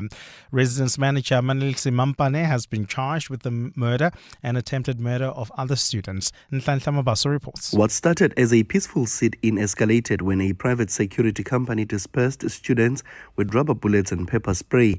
Things got worse when live ammunition was allegedly used. South African Human Rights Commissioner Elaine Carter says violence can never be a solution. Now, one of the key recommendations, and surely something we need to invest in more, is dialogue. We cannot have protest action escalate above the protections that the Constitution already gives us. The Commission has recommended that the SRC leaders must lead these dialogues. And Nhlanhla Mabaso, Eyewitness News, East London. The City of Cape Town Council has adopted a business plan for the takeover of the passenger rail system from national government. The Metro believes it will lead to better efficiency and a more integrated public transport experience. Rail infrastructure in Cape Town has experienced a dramatic collapse over the past decade due to vandalism, theft, poor maintenance and mismanagement. Cape Town Mayor Jordan Hill-Lewis says the adoption of the plan is significant. We aim to be South Africa's first city to run its own rail network because Cape Townians urgently need expanded public transport that is affordable, reliable and simple to access. This business plan will now inform our formal engagements with the national government to begin the process to devolve passenger rail to the city. And South Africa has accused the US of double standards as the diplomatic spat between Pretoria and Washington continues. This follows another confirmation from US officials that South Africa will not be invited to G20 meetings under the US presidency. This includes being shunned from the first meeting last week, with the US continuing to falsely claim the persecution of white Afrikaners and land confiscation without compensation. Nawukayam Dambo reports. Despite what South Africa and other G20 member states have repeatedly labelled a successful G20 this year, the US says it was an exercise in spite, division and radical agendas that have nothing to do with economic growth. US Secretary of State Marco Rubio says South Africa routinely ignored US objections to consensus communiques and statements on key issues like climate change, diversity and inclusion and aid dependency. Rubio says there's a place for good faith agreement, but not dishonesty or sabotage. South Africa's International Relations Minister Ronald Lamola says Not only is the US's stance incorrect, but it also misunderstands the very purpose of a forum like the G20. While Lamula says South Africa remains open to dialogue and committed to maintaining overall relations, he says the country won't stand for threats to its sovereignty. Nogukhanya Mtambo, Eyewitness News. A partly cloudy day in store for Gauteng with showers expected. The temperatures are at lows of 14 and 15 degrees, peaking at highs between 25 and 26.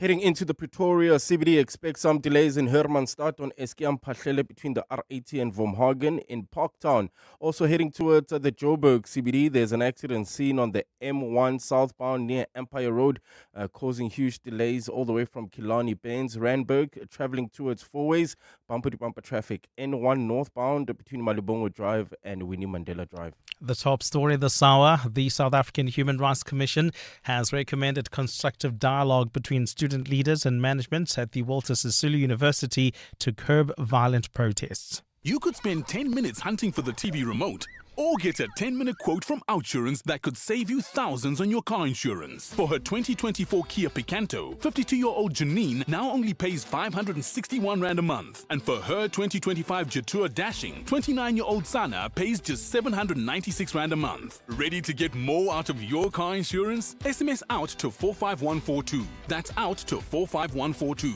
Outsurance, licensed insurer and FSP. TCs and information online. Clement Maniatella. Weekday mornings, 9 to 12. 9 to 12. I am going to seek to persuade the commissioners that this is in part gratification. I'm not even suggesting it's the totality, but at least we know that at the moment of that letter of intention to commit, Mr. Matala had started making significant payments to you. No. Do you have a comment? No, it's not that. As I'm saying that, he even promised me far more than that. Oh, yeah.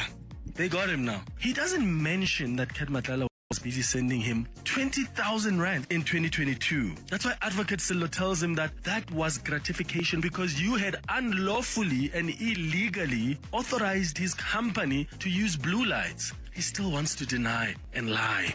Clements Maniatella. 9 to 12 on 702.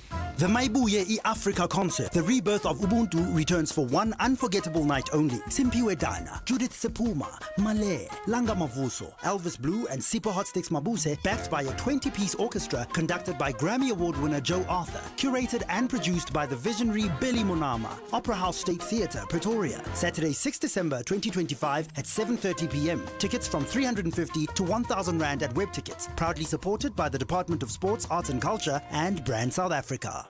Mzansi, be in it to win it by playing Powerball for the life-changing 70 million Rand guaranteed jackpot this Friday. Don't delay. Play Powerball for the guaranteed 70 million Rand jackpot today, and your dreams could become a reality. Buy your tickets now in store on nationallottery.co.za, the mobile app, cell phone banking, or simply dial *120 *7529 hash for USSD. Panda, Pusha, play. Players must be 18 years old or play responsibly. eTuba is a proud operator of the National Lottery. Sure, your phone's from there. Your kids' toys? Definitely. But your SUV?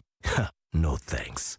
The Mini Countryman from 9,899 Rand per month with Mini Select Finance. Visit mini.co.za to book your test drive. Select offer only available from Mini Financial Services, a division of BMW Financial Services South Africa Pty Limited, an authorized financial services and registered credit provider. Offer exclusively applies to the Mini Countryman. Initiation and service fee apply. Offer linked to the current prime rate, calculated on a 10% deposit, 48 monthly installments, final GFV payment, and 80,000 kilometer contract limit. Changes to the deal and optional extras will impact finance offer. Offer valid until 31 December. Subject to stock availability. T's and C's apply. At Auto in General, we understand your business is built on more than just vehicles. It's your stock, tools and equipment, and the premises where you work. Auto in General Business Insurance is designed for businesses like yours, protecting your assets against fire, theft, storms, and other unexpected events. To protect your livelihood, visit autogen.co.za and get an obligation-free business insurance quote. Auto in General, never not there. Auto in General is a licensed non-life insurer and FSP. T's and C's online. 702. WhatsApp us on 072 702 1702. I read to you, why can't we allow parents to choose schools which are suitable for their kids instead of trying to decide for them? Because when parents choose to live in an area, they also consider the nearest school. So for me, I don't think it makes sense at all. For me, it's a bit draconian, David. Urbanization into Gauteng has been happening for a very, very long time, and I'm not aware of any new schools that were built, especially in the suburbia, since 1994. The existing schools, they have not expanded capacity in the existing schools, even though more and more people are moving to the area. A good example is Gauteng, where the place has been expanding, and there's not been a single new school. You still have only the Four Ways High as the only high school in the area, and there's not a single public primary school. Morning 702. Same applies here. After applying for the grade 8 child, whatever schools we chose, the answer is the same like Mteo as Mteo, given the Hebrew. I don't know what's wrong with Hebrew or what's going on with Hebrew. We were also given the same Hebrew. I think something's wrong with the Department of Education. They don't know what they are doing. Thank you, Manford. Good morning, Ray. The problem we have with the GDE online system for placement of grade 1 and 8 in Gauteng, for most parents, it's an inconvenience. It's not about just being placed at the school. It places our children at schools that are far away, that cost us transport money. And it forces parents to also opt for more expensive private schools. You see, none of this makes sense. None of this does. I mean, to get a school in Hillbrow, I'm going to call a spade a spade. Hillbrow's not a great area at the moment. I mean, Karabo, I took a drive through there recently, and I took a drive out of there very quickly as well. It's really not a great area. I wouldn't want my children going to Hillbrow, says that. Okay. The question, choose a school for kids. Why is it that we have to go online? Well, the problem was in the past we had to queue at schools.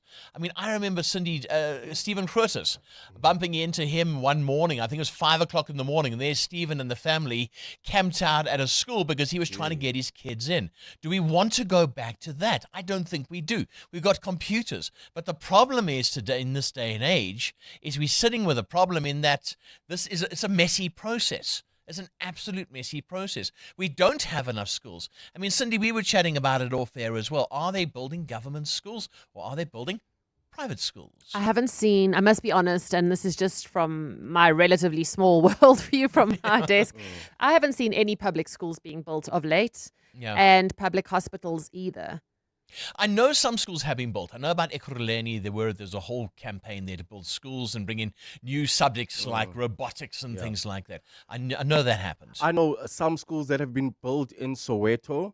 And a few, and then a few hospitals. I think it's in Jabulani. It's not an old hospital. It's less than 10 years. So I think there have been, but in the suburbia is an issue. But I think it's also the rate at which the suburbs are growing and what the facilities around in the suburbs have been upgraded. But then is there space? That's the question you'll have to ask, because the Department of Education will come back and say, okay, cool. 10 of you move out of your houses or 20 of you move out of it. We need this block. It's not going to happen. So at the same time, you have to say, okay, cool, everybody's moving to the suburbs, but there is no space to build for infrastructure. But again, it comes down to the provision of electricity, the provision of water and piping. Gauteng is expanding. The population of Gauteng is expanding at a massive rate. Are we keeping up to date with what we need here?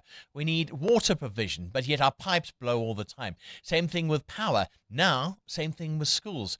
It's a vicious circle. Unless you manage your province correctly and keep up with development, this is going to happen. 702. What's the question? What's the question? Brought to you by Outsurance. It's your chance to win up to 3,000 Rand in cash. First, 1,000 Rand for the answer, and then a little bit later on, 2,000 Rand if you can give us the questions. The SMS out now to 45142, and you could save on your car insurance. If you don't ask them for 500 Rand. Okay, let's get ourselves an answer now. Let's go to Lefa in Orlando West in Soweto. Good morning, Lefa. What answer do you have for us? Morning, Ray. Yes, today's answer is Walt Disney. Ah, there's a nice one. Yes, okay, good stuff. Do you have a quote, or have you asked for a quote with Outsurance?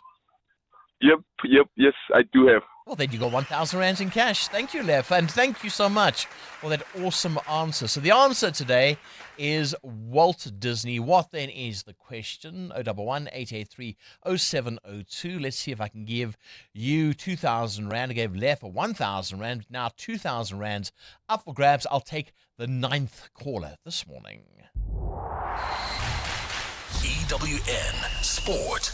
Right, so Cindy, Eben, Etzebeth, what? This takes us to March or April this year. Pretty much April, because Springbok Eben Etzebeth found guilty of eye gouging intentionally. He's banned for 12 weeks. That's ruling him out till the end of March. The 20-something of March is the last game that he'll miss, so basically till April. The ban was reduced from 18 to 12 due to mitigating factors.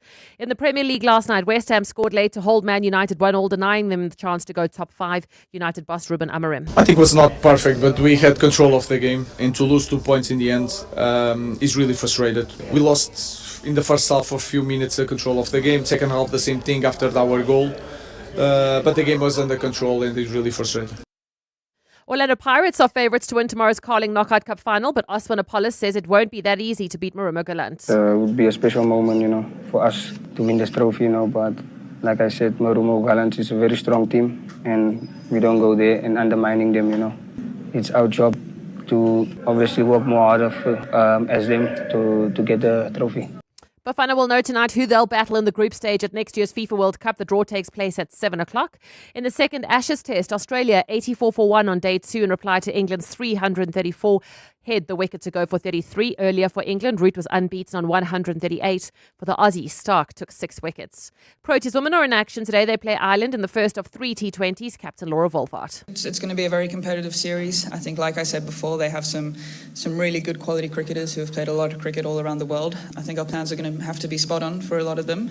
From the footage that I've watched, it looks like they're playing some really fearless cricket, taking on the bowlers, playing a lot of different shots. Might be hard to set fields to a few of them. It's going to be a really competitive series, and we're going to have to do our prep pretty well to play against them. Match starts at 2. At the Nedbank Golf Challenge, Christopher Rayton shot an opening 9 under 63, including 10 birdies to lead by 3 at Sun City.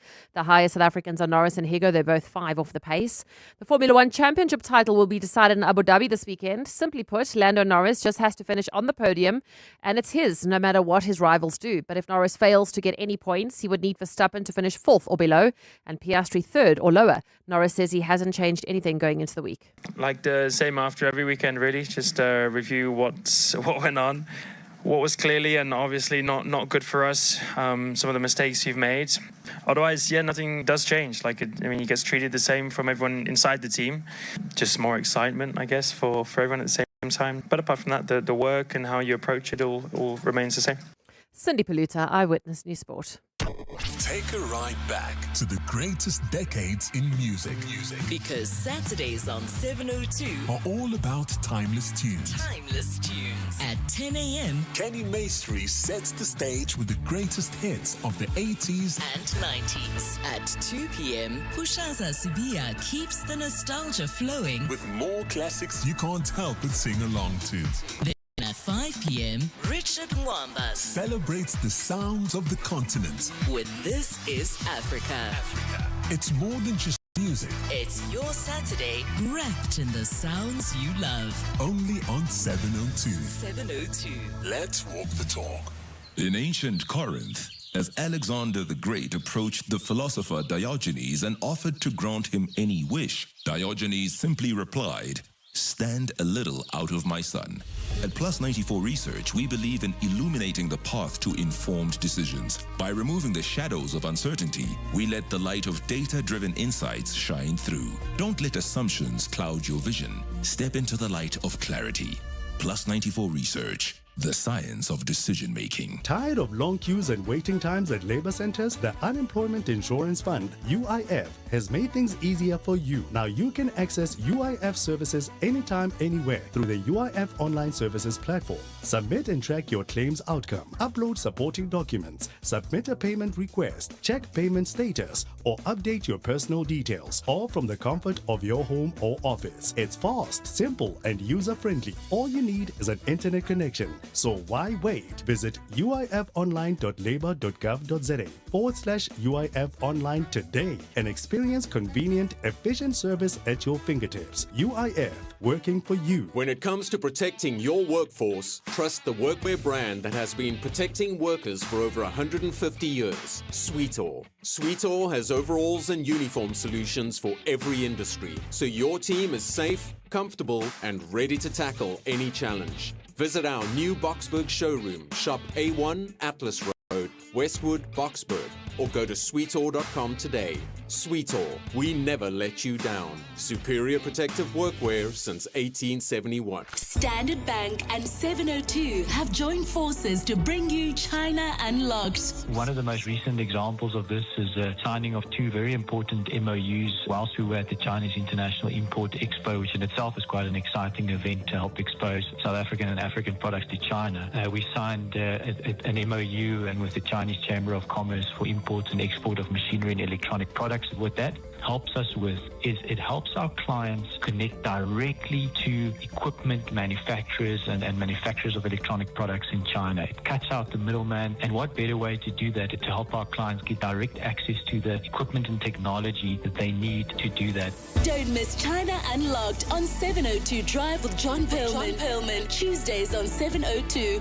Brought to you by Standard Bank Business and Commercial, an authorized FSP and registered credit provider.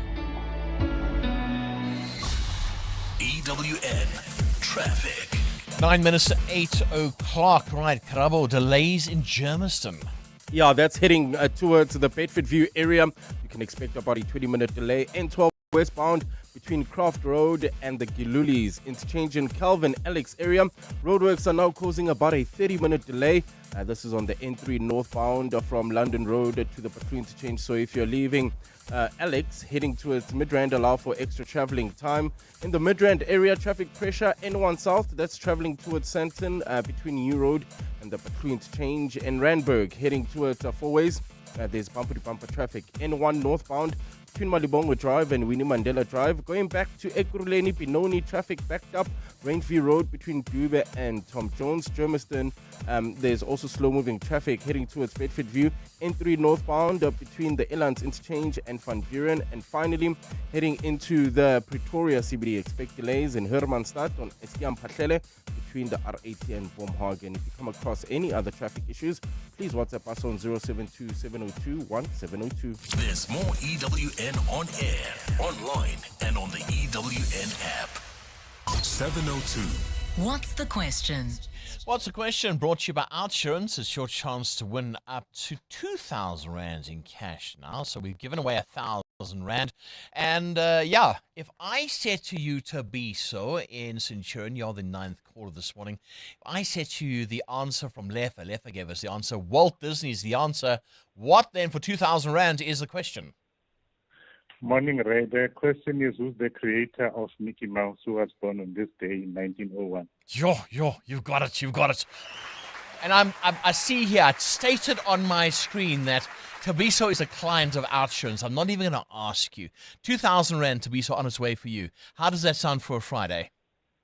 It feels good, Ray. Thank you very much. Excellent stuff. There we go. Indeed, it is. Now, looking today marks 124 years since the birth of Walt Disney, born on the 5th of December 1901. And he brought you Mickey Mouse and Donald Duck and all of those as well. I did ask you, what's your favorite all-time Disney movie?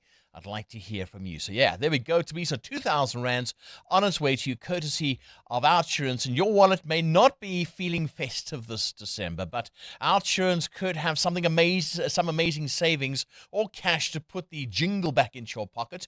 Get a quote today, and if Outsurance can't beat your car insurance premium, ask them for 500 rands in cash. Make that 1,500 rands in cash if you're being claim free and with the same insurer for 3 years. So get savings or cash. You SMS out to 45142 now. That's out to 45142. A licensed insurer and FSP T's and C's online. We did it once and it was big. We did it twice and it was bigger. Now the Motor Select Demo Deal Dash is even bigger than ever before. And it's happening this Friday and Saturday only.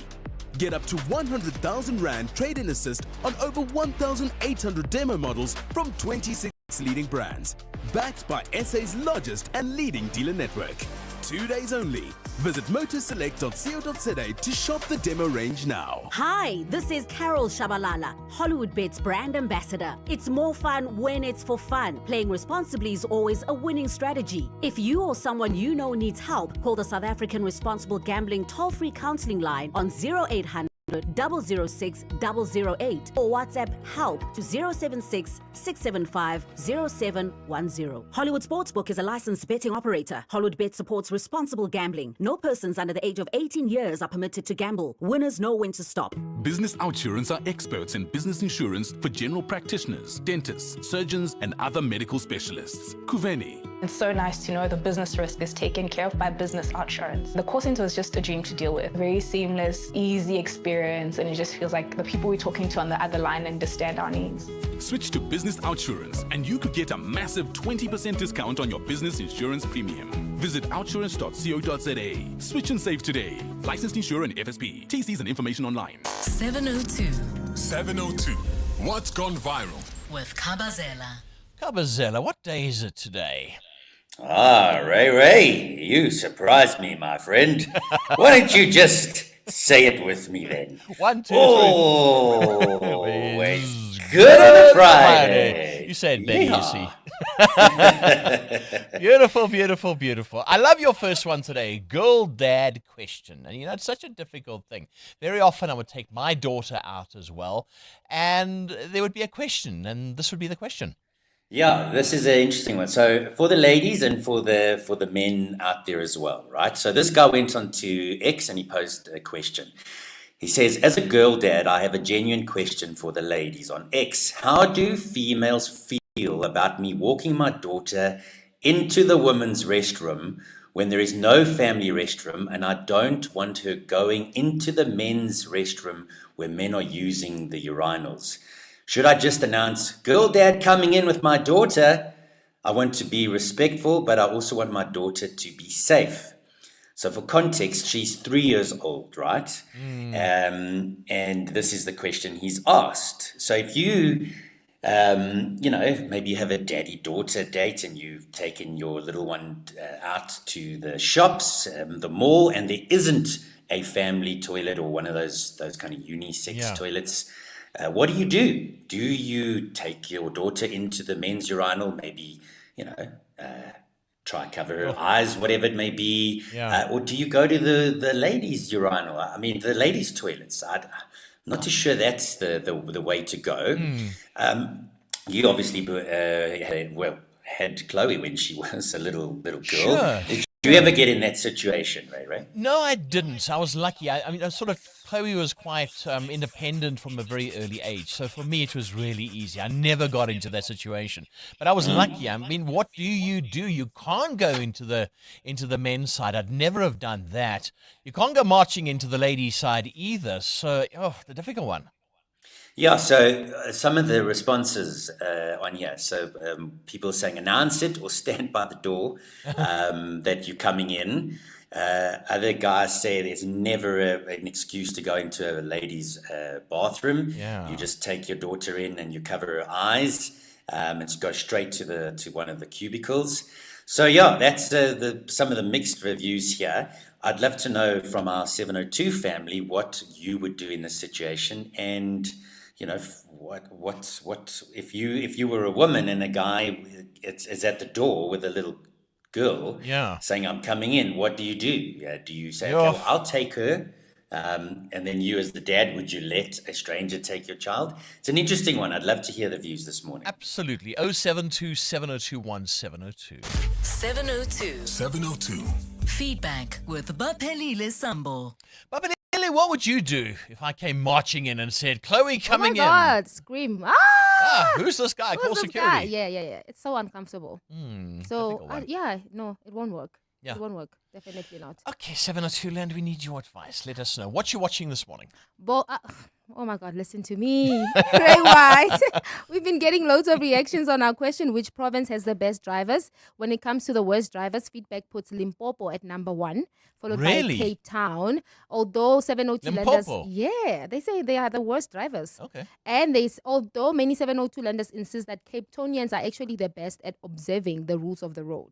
No, but they do, you see, because they're very regulated in Cape Town and they've got the mountain and everything. They do. I mean, I'm not mocking you. I come from Cape Town, so I know I used to live there. Now you see, now we know But why. I have become a master of driving since I've got to Johannesburg. In Gauteng. Oh, yeah. Now, on the other hand, Gauteng, particularly Johannesburg and the Northwest, are claiming the top spot for best drivers. 702 Landers say they are the most disciplined on South African roads. Oh, there we go.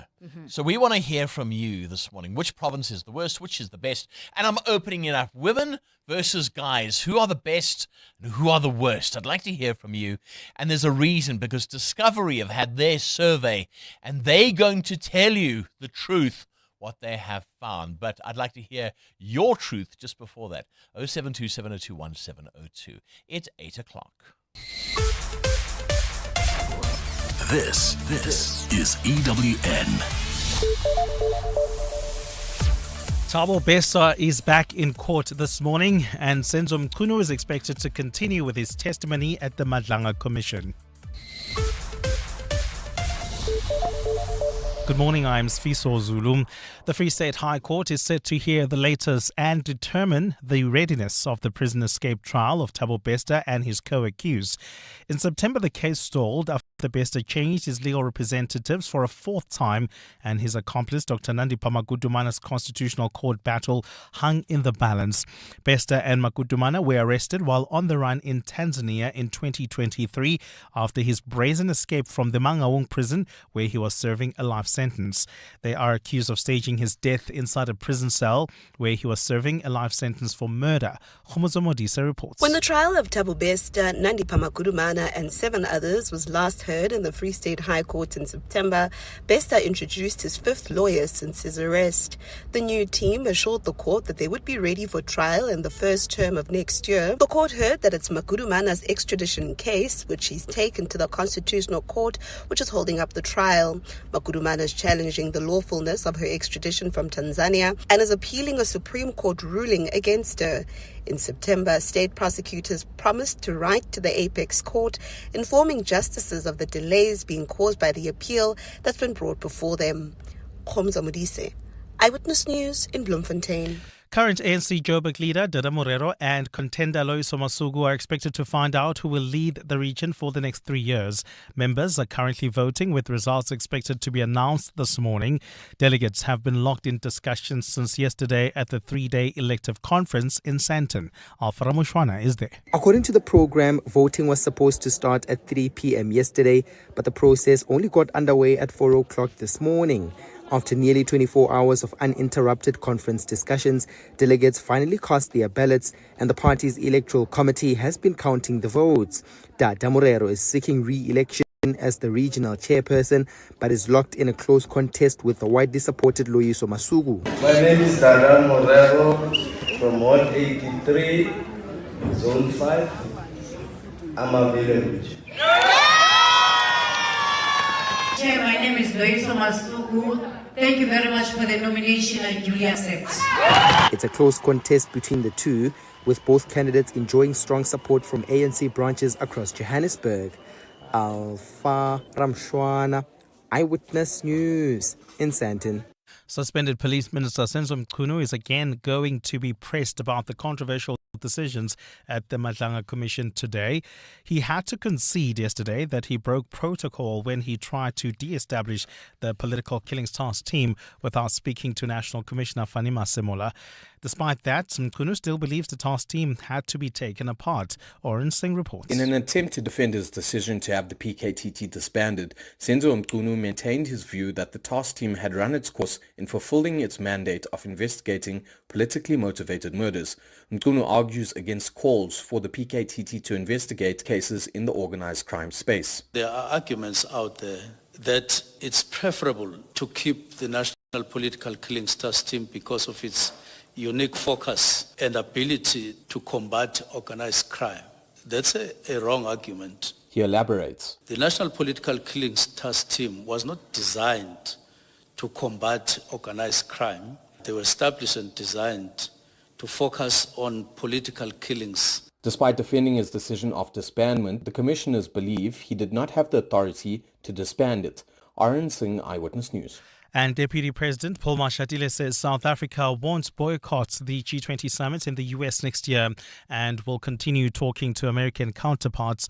But Mashatile says the G20 in Miami will be less rigorous than the one that was held in South Africa because it will be toned down with fewer guests. Mashatile made the remarks yesterday during an engagement with the Parliamentary Press Gallery Association.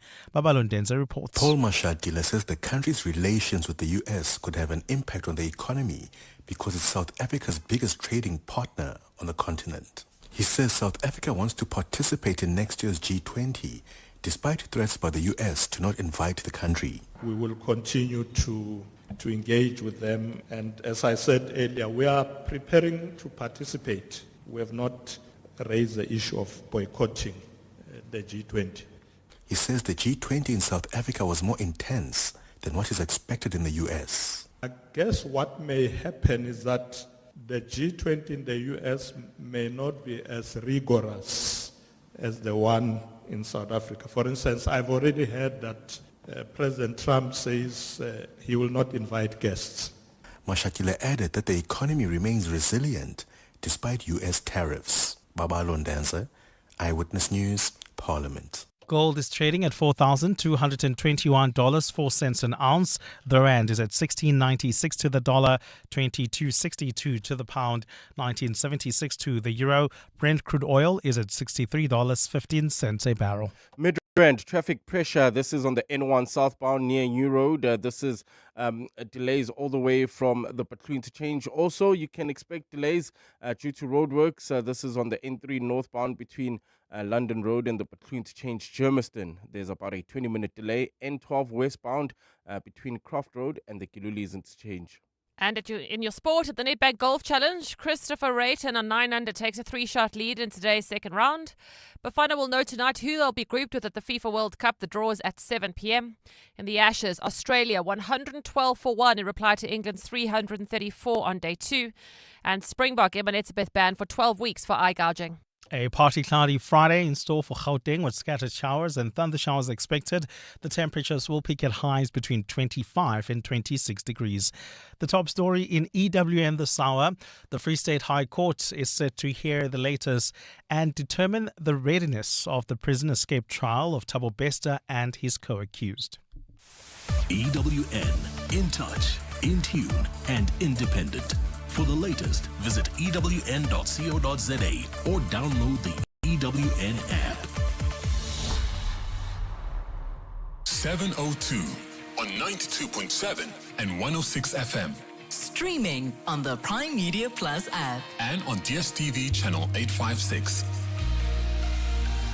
It's exactly 8 minutes past 8 o'clock. Good morning from me, Ray White, in for Bongles this morning on your Friday. I just love saying that it's your Friday today.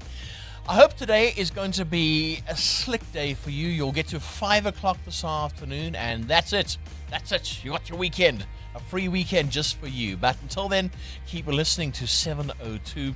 So much to talk about this morning, and just before Eyewitness News, Kabazela talking about taking a girl child into a bathroom. Mateo, this is a difficult one. If you have a toddler, a little girl who can't go on her own to the bathroom, but you're a daddy, what do? You can't take her into the men's loo, or you could, but close, so maybe shield her eyes. You can't barge into the women's bathroom. And what happens if there's no sort of communal one or a third option? What do?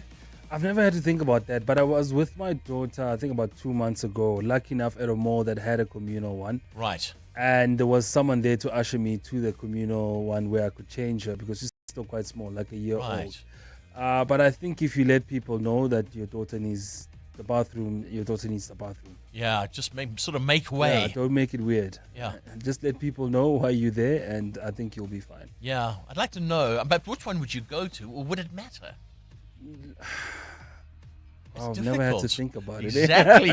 There's your problem. They're in the I detail. get to the doors and I'm like, I don't know. Yeah, therein is the detail. Okay, 702 Land, we do need your advice on this one. Also, this morning, talking about school admissions in Gauteng, I spoke to the Gauteng Education MEC about this, and there's still so many problems when it comes to schooling. Not enough schools. People are getting a choice of 5, and then they're being placed about 20 or 30 kilometers away from their home in another direction. These are some of the things that have been experienced. We spoke about the G20 this morning in the US, and it's like a soccer match. We've been substituted for Poland. There's that one as well. Jacob Zuma told to pay back the money, 28 million rand or thereabouts. Does he have the money? There's that as well. And also coming up shortly, the big one, which province has the better drivers? And also, who drives better? Is it men or women? Discovery, yeah, exactly. We'll tell you shortly. Morning, 702. For me, the worst drivers come from Northwest, Free State, and Mpumalanga. Those 3 are the worst. Like, I'm normal on the road, and if I follow a car with a registration from Northwest, Free State, or Mpumalanga, I change lanes. Those guys are the worst. And the best is Gauteng, obviously. Yeah, Gauteng, we are the best here. 18 Tembisa. Morning 702. Best drivers are Northern Cape, Free State. Only drivers who can manage a vehicle on a gravel road.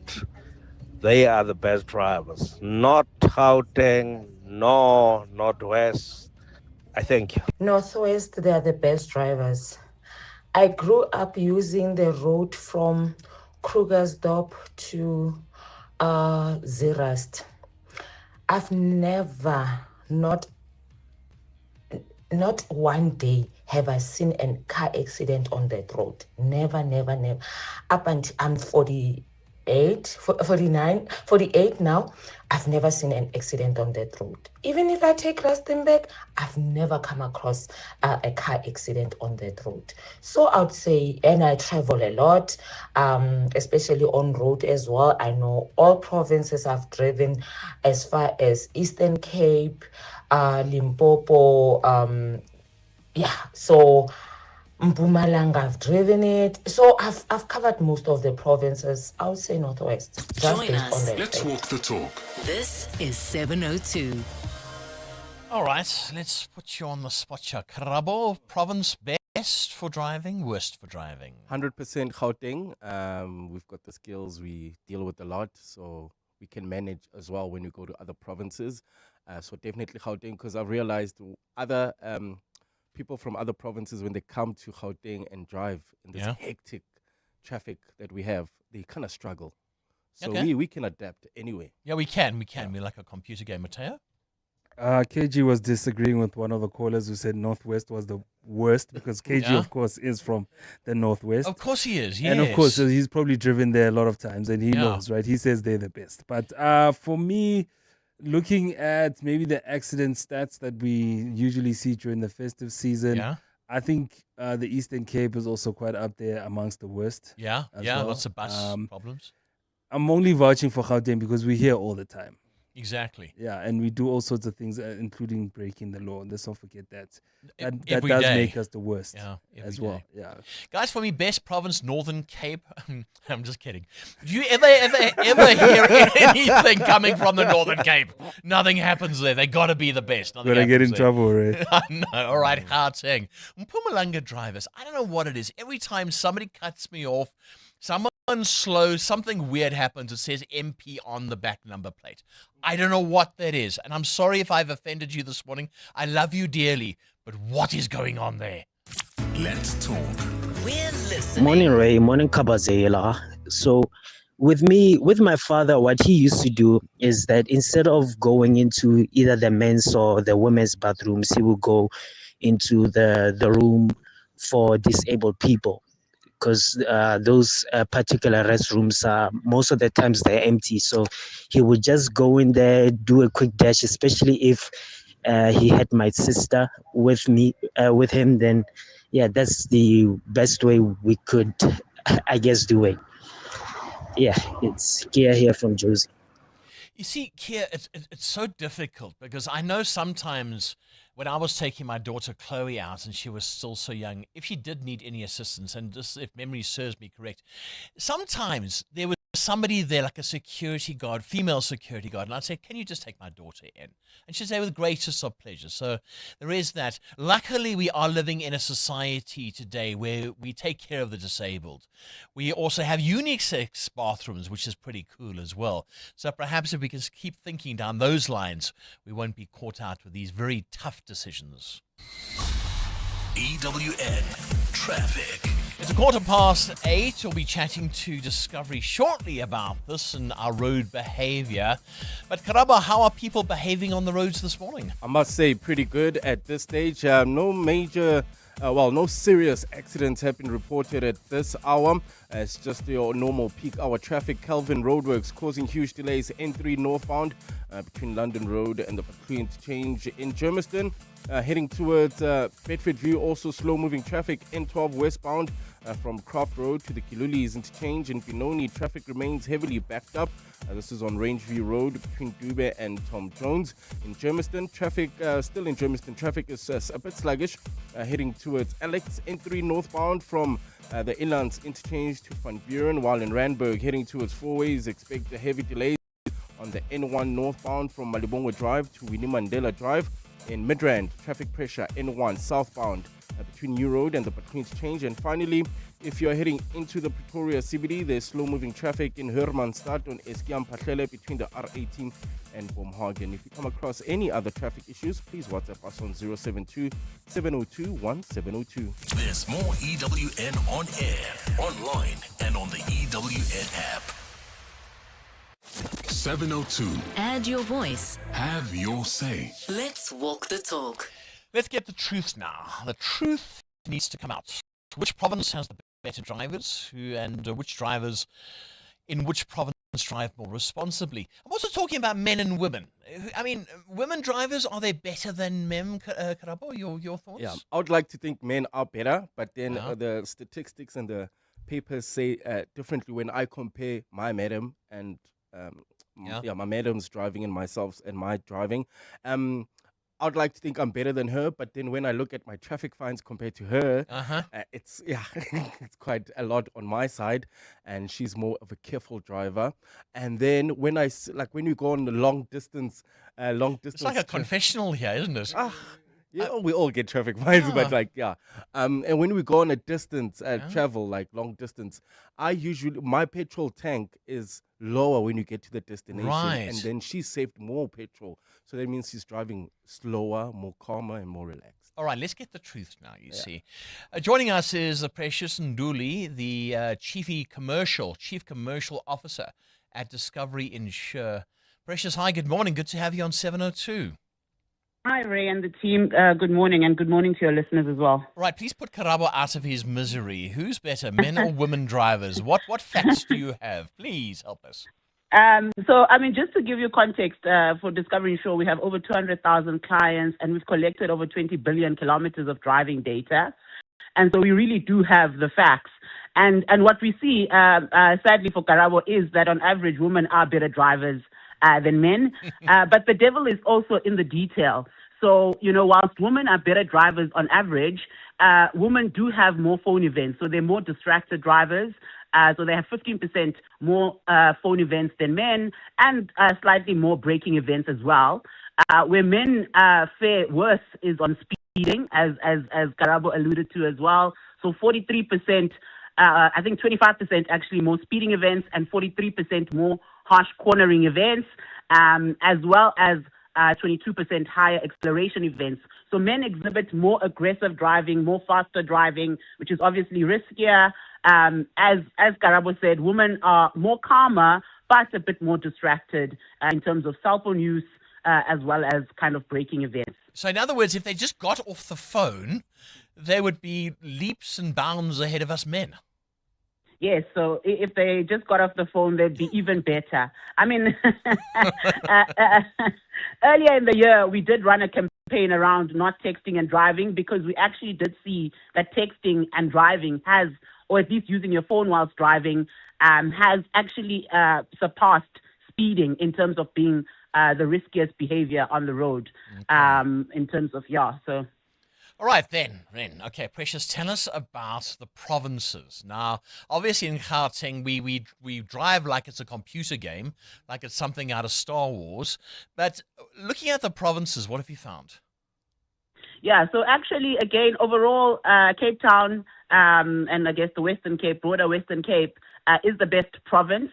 They exhibit much calmer behavior, lowest speeding if you go into the details. But they do actually have some issues with cornering, so they take sharper turns. But overall, Cape Town has the best drivers. If you go to Gauteng or Johannesburg, we see more distracted driving there as well. And then Durban shows much more aggressive behavior in terms of acceleration and speeding, which is quite interesting as well. Gosh, that is interesting. Okay, right. So some other facts as well. Popular festive season routes. I would think the N3 would be the big one. What else have you found? Yes, you are absolutely correct. So the N3 is the most popular route. So Johannesburg to Durban via Harrismith, that records 11,000 trips. And on the opposite side, the Cape Town or the Joburg to Cape Town is actually the lowest because of the distance, which is like double the N3 or the Joburg, the Durban route. So that's quite interesting as well. So we see a lot of people, as we said, driving down to Durban. But then even when you get to Durban, popular routes are, Durban to the South Coast. If you look at the Western Cape, the route George to Cape Town is also quite popular. In fact, I think the second route also, if you just look at kind of the interior of the country, is also driving to Limpopo from Johannesburg, which is about 8,000 trips as well. Right. Okay. And then one more question. Youngsters versus those who are more experienced and older. When it comes to driving behavior, I would think youngsters are more reckless. That's what logic tells me. What do your figures say? Yeah, so actually, interestingly, what we found is actually that young people are actually some of the calmest drivers. If you just look at it objectively from the driving data, they do still have more accidents, and that is just a function of experience and not having enough experience on the road. But they actually do exhibit slightly better drivers. The cohort that is actually the riskiest from a driving data perspective, more speeding events, is actually the group between 30 and 35. So they actually exhibit the kind of worst driving records. Gosh. Precious, anything else you'd like to add? Because I know you had some very interesting figures.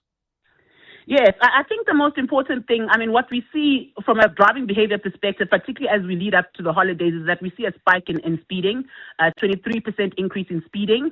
And really, if you're taking the kind of the road trips, what we see overall is that the speeding actually, obviously, it significantly increases your accident risk, but actually from a time-saving perspective, it only saves about 2 to 4 minutes, in terms of per hour.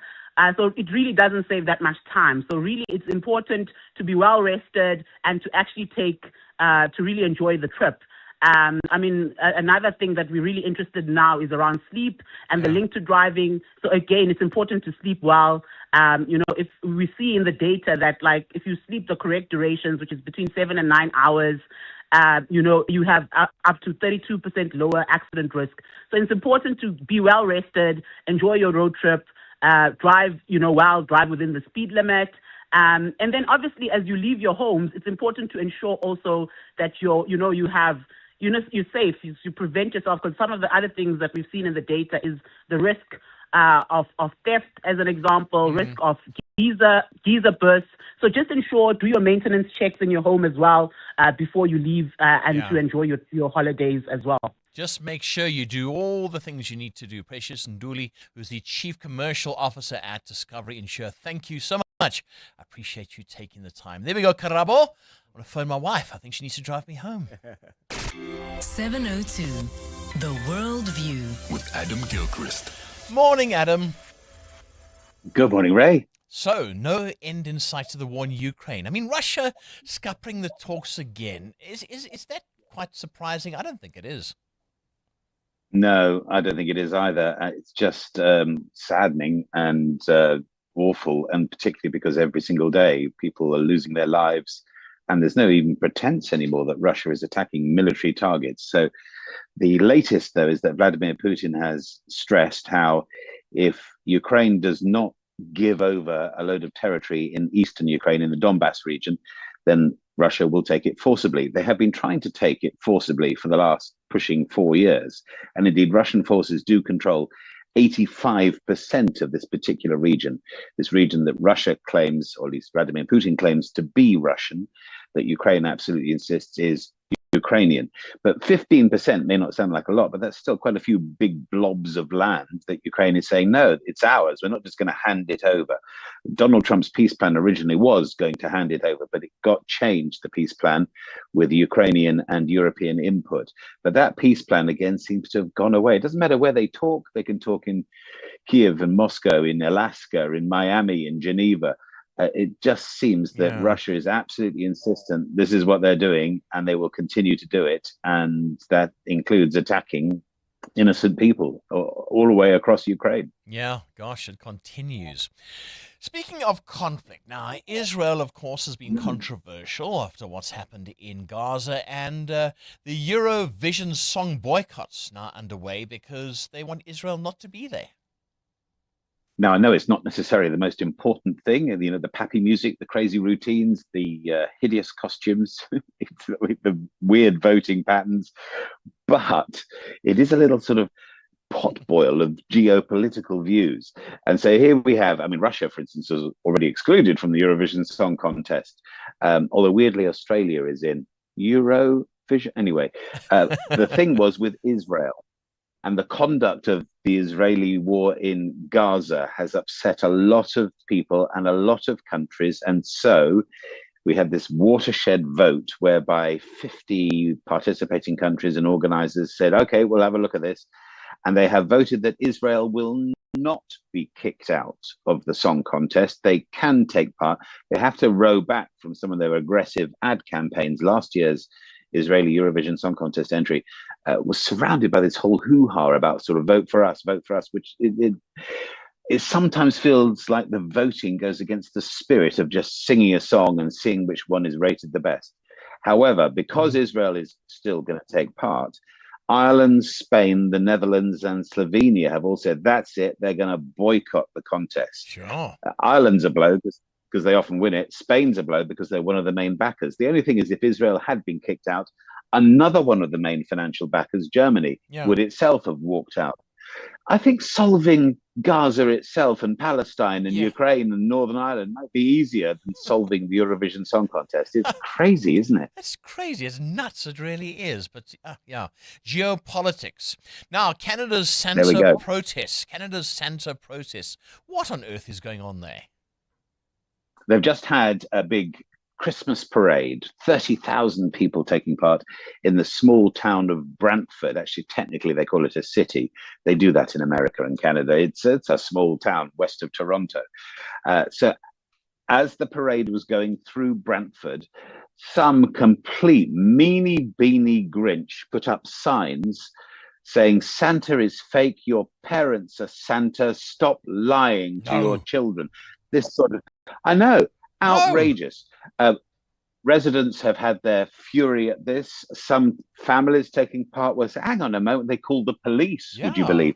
The police have now had to take a stance on this. And they've said, look, the festive spirit is very important. It's to be encouraged. The spirit of Santa is to be encouraged. But a total Grinch may be frowned upon, but is not actually illegal. Although there was once an anti-Santa protester in Toronto called Richard Dildy who was arrested for criminal trespass. Do you know what? Someone is making a list and checking it twice. You've got to check whether you're naughty or nice on this. And there's certainly at least one person in Brantford who's on the naughty list. 2 pieces of coal for him, I say. Jeevers. Absolutely right. Adam, have a lovely weekend. That's Adam Gilchrist and The World View. EWN Business. Gosh, that is something. Yeah, wow. Okay, something else is also quite something. It's streaming giant looking to take over Warner Brothers Discovery Film and TV studios. That's got to be Netflix. And, a lot of people are talking about this. Look, Netflix does not want to stop. Some people are just saying it's becoming a monopoly, so there should be some pushback in the US on this. But Netflix is in exclusive talks to purchase Warner Bros. Discovery's TV and film studios.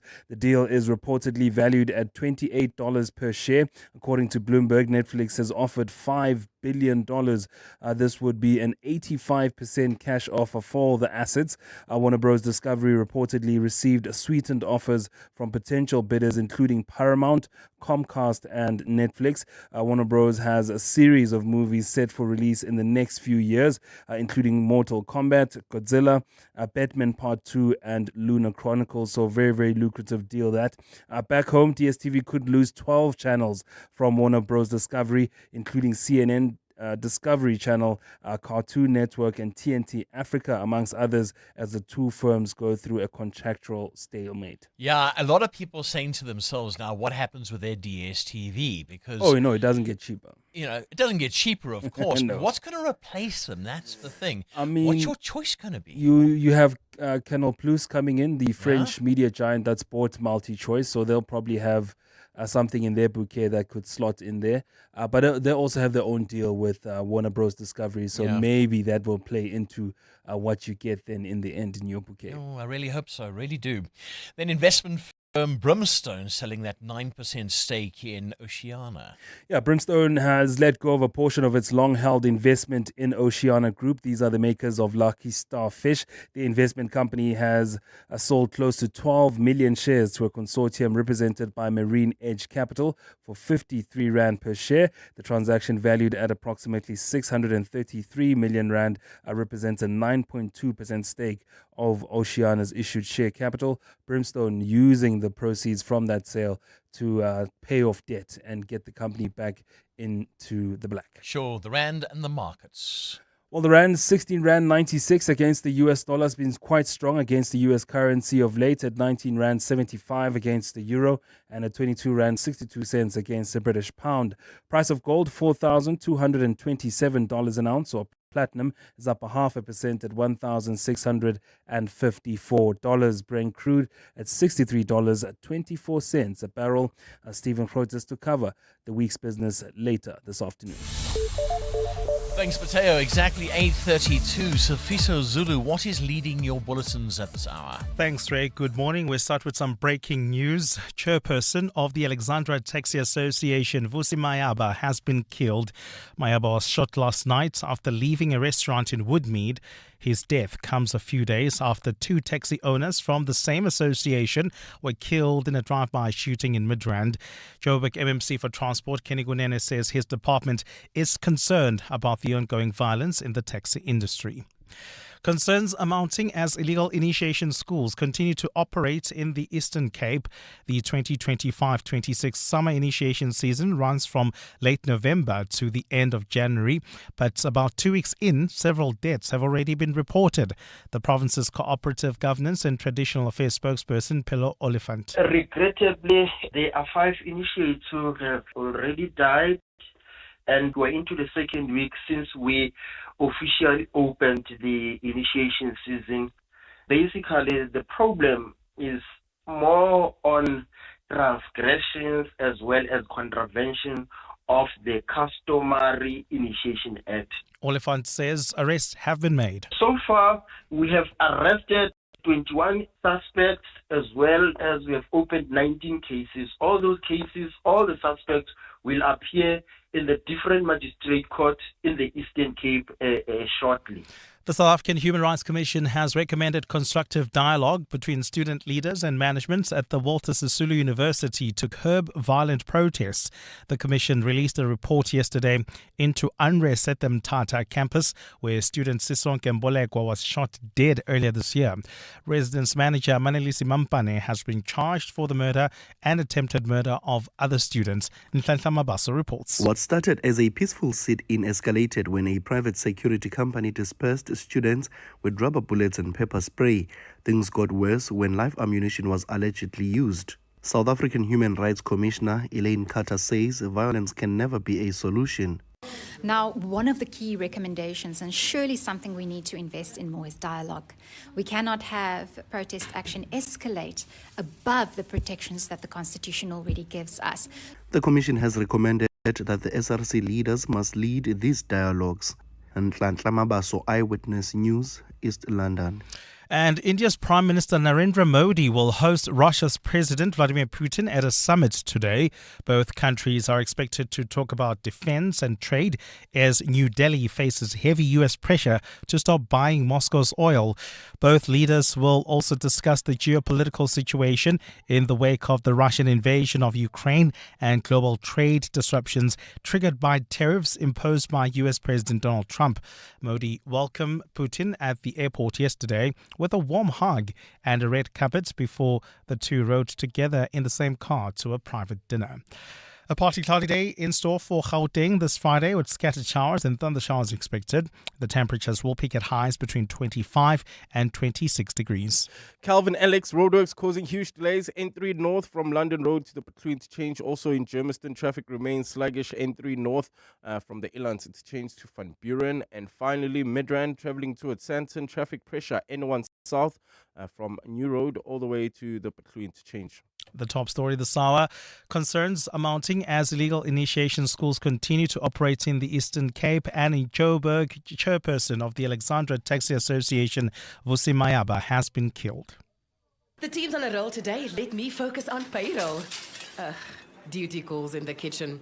That's why I have a business insurer that is agile and on the ball all the time on all things. I chose My Way Business Insurance, getting 24/7 emergency service and saving on my premiums, plus my business assist to handle my admin. Visit myway.co.za or dial 0860 64 64 64 and get a quote today. My Way is a licensed non-life insurer and FSP. T's, C's and standard rates apply. My Way. Live your way. Mzansi. Be in it to win it by playing Powerball for the life-changing 70 million rand guaranteed jackpot this Friday. Don't delay. Play Powerball for the guaranteed 70 million rand jackpot today, and your dreams could become a reality. Buy your tickets now in store on nationallottery.co.za, the mobile app, cell phone banking, or simply dial star 120 star 7529 hash for USSD. Panda, Pusha, play. Players must be 18 years old or play responsibly. eTuba is a proud operator of the National Lottery. We did it once and it was big. We did it twice and it was bigger. Now the Motor Select Demo Deal Dash is even bigger than ever before. And it's happening this Friday and Saturday only. Get up to 100,000 Rand trade-in assist on over 1,800 demo models from 26 leading brands. Backed by SA's largest and leading dealer network. 2 days only. Visit motorselect.co.za to shop the demo range now. This festive, when your family gathers, feed them the Nando's Festive Fill-Up meal. Feed Auntie, who's in charge of the key to that storeroom. And feed that niece that makes the strict grandparents do TikTok challenges. Huh? And that cousin that watches the same movie that comes in part 1, 2, 3, 4, and many more. Yeah, you can feed it too. Gather them all for the Nando's Festive Fill-Up meal for only $3.99. Eat at Nando's and pay 40 Rand less. Nando's, oh, what a place. The Money Show. Weekday evenings at 6. A new mine opened on the Witwatersrand. It's called Kuala Shallows. The CEO of Westwits, he's also the group MD, Rudy Daisel. For this phase, what we call Kuala Shallow, that's really only the first phase of this project. We are going to employ 1,000 people. Our aspirations is to actually increase our production from a steady state of 70,000 ounces per annum up to 200,000 ounces per annum, which will mean that we'll have the potential to create a lot more jobs in that area. The Money Show. On 702. Let's walk the talk. The Money Show, Stephen Curtis, is brought to you by ABSA CIB. Invested in your story because your story matters. ABSA is an authorized FSP and registered credit provider. 702. WhatsApp us on 072 702 1702. Morning, Ray.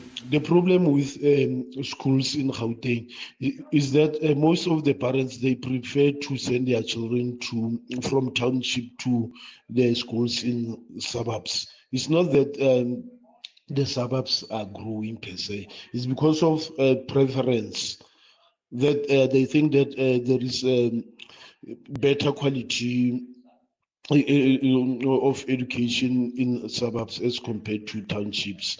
With the new developments, where I've realized that they have built about 2 schools that I have seen.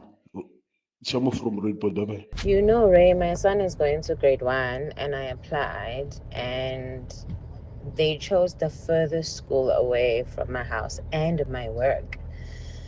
So it would take me about an hour to go drop him off before I head to work, and it will take me about another hour from work to pick him up, and then an hour from the school to home. So it's almost like 2-hour drive. And I was like, sorry, but no. So we had to opt for a private school until we don't have to. You see, that's the problem. This system is not working, Karabo. It's certainly, this is not working. You cannot have a situation where you go an hour in another direction, and this has to be taken into account. Yes, new schools are being built. We've established that this morning, but at no rate that's going to address the problem that we have here. It's absolutely crazy, crazy, crazy stuff. Keep your WhatsApps coming. We're looking for solutions as well. What do you do for this? I mean, to go to a private school and have to find 10,000 Rand a month is crazy stuff. I mean, most of us definitely cannot afford that.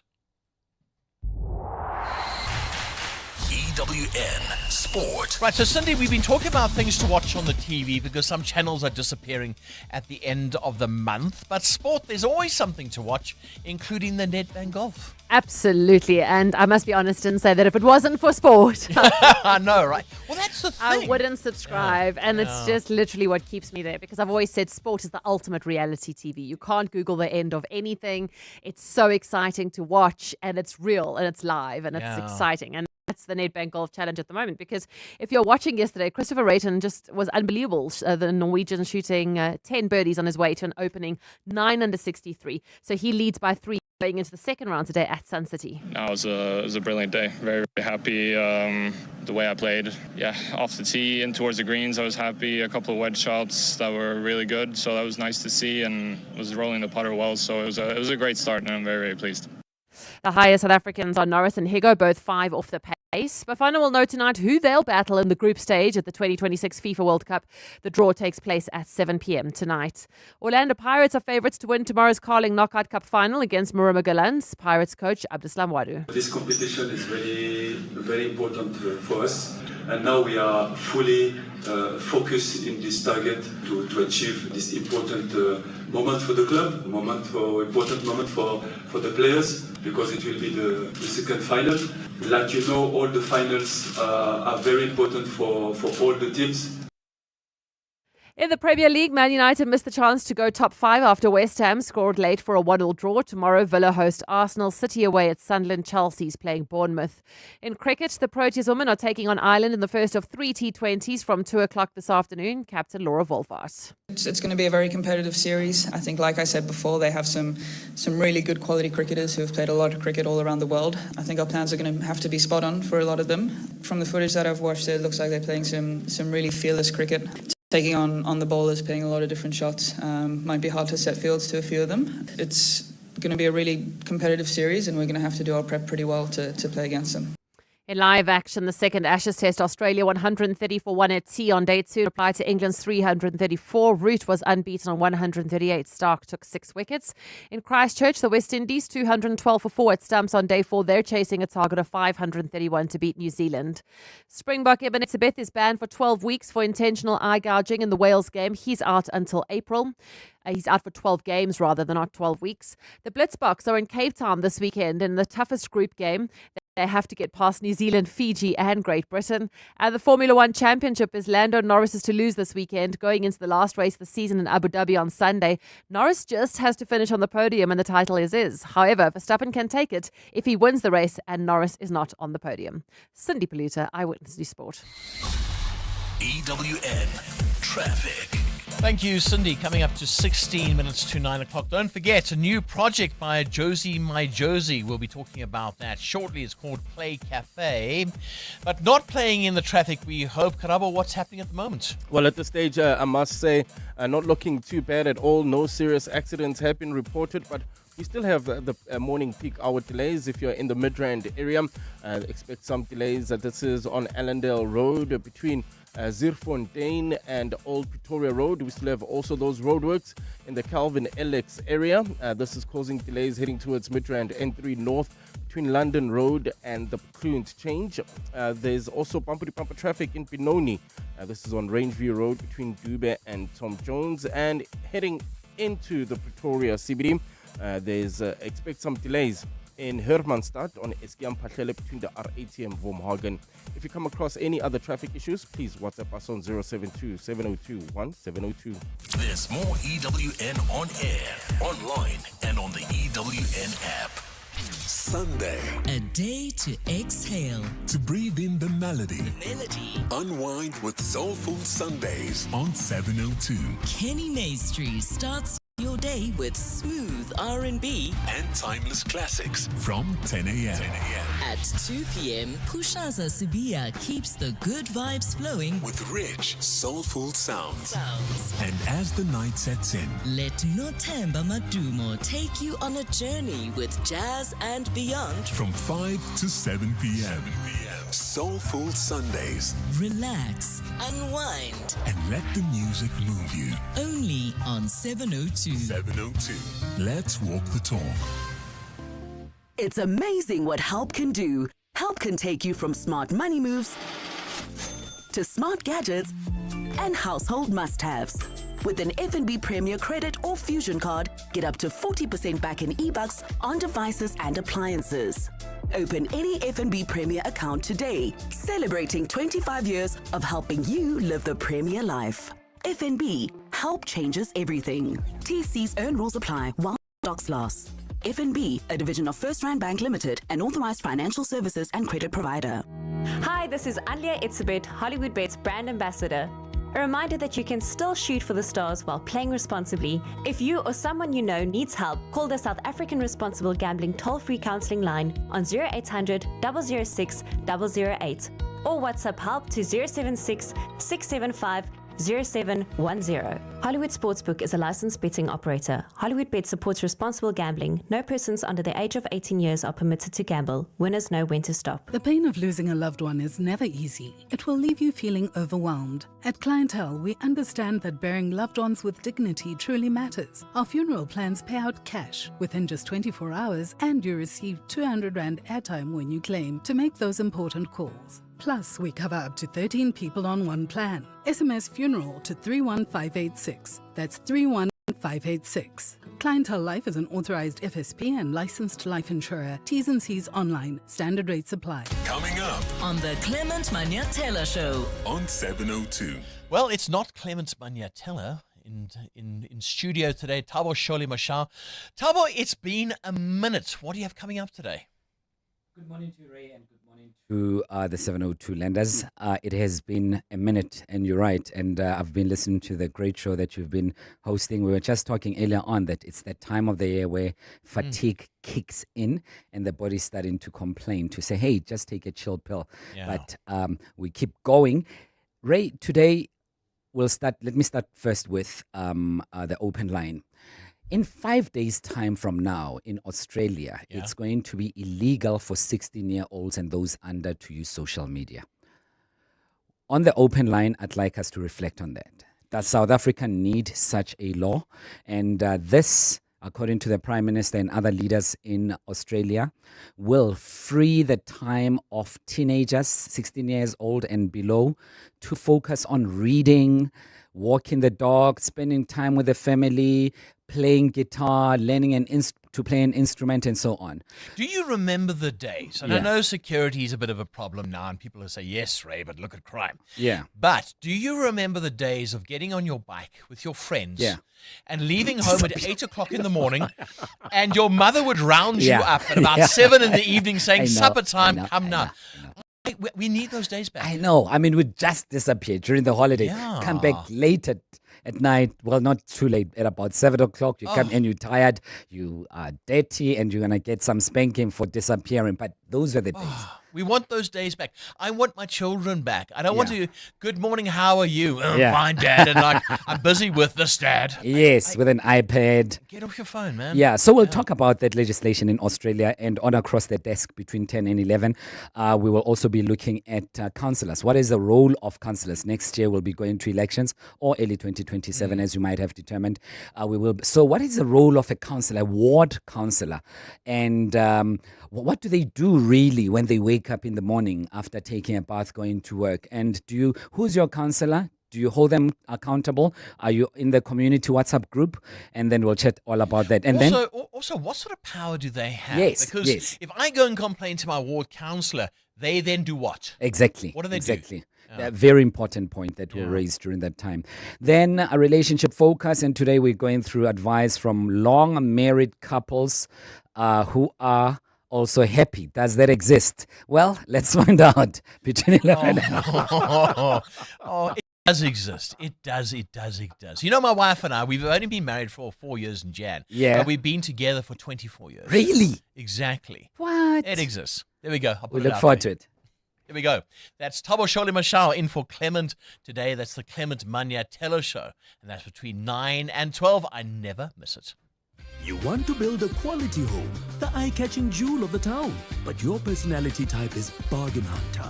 It's only been 2 months and your quality home is the neighborhood nightmare. So abantu bazotini about peeling paint that you call abstract art, the cracked walls that look like frown lines. Skip the embarrassment and the hunting. Make smarter decisions for your home. Visit Cash Build online to order quality cement, paint and more at the lowest prices. Cash Build. End of the year on a high note with instant payments. There's a good question for you. How you ask, sell it to We Buy Cars. Simply complete the form on webuycars.co.za, and there you have it.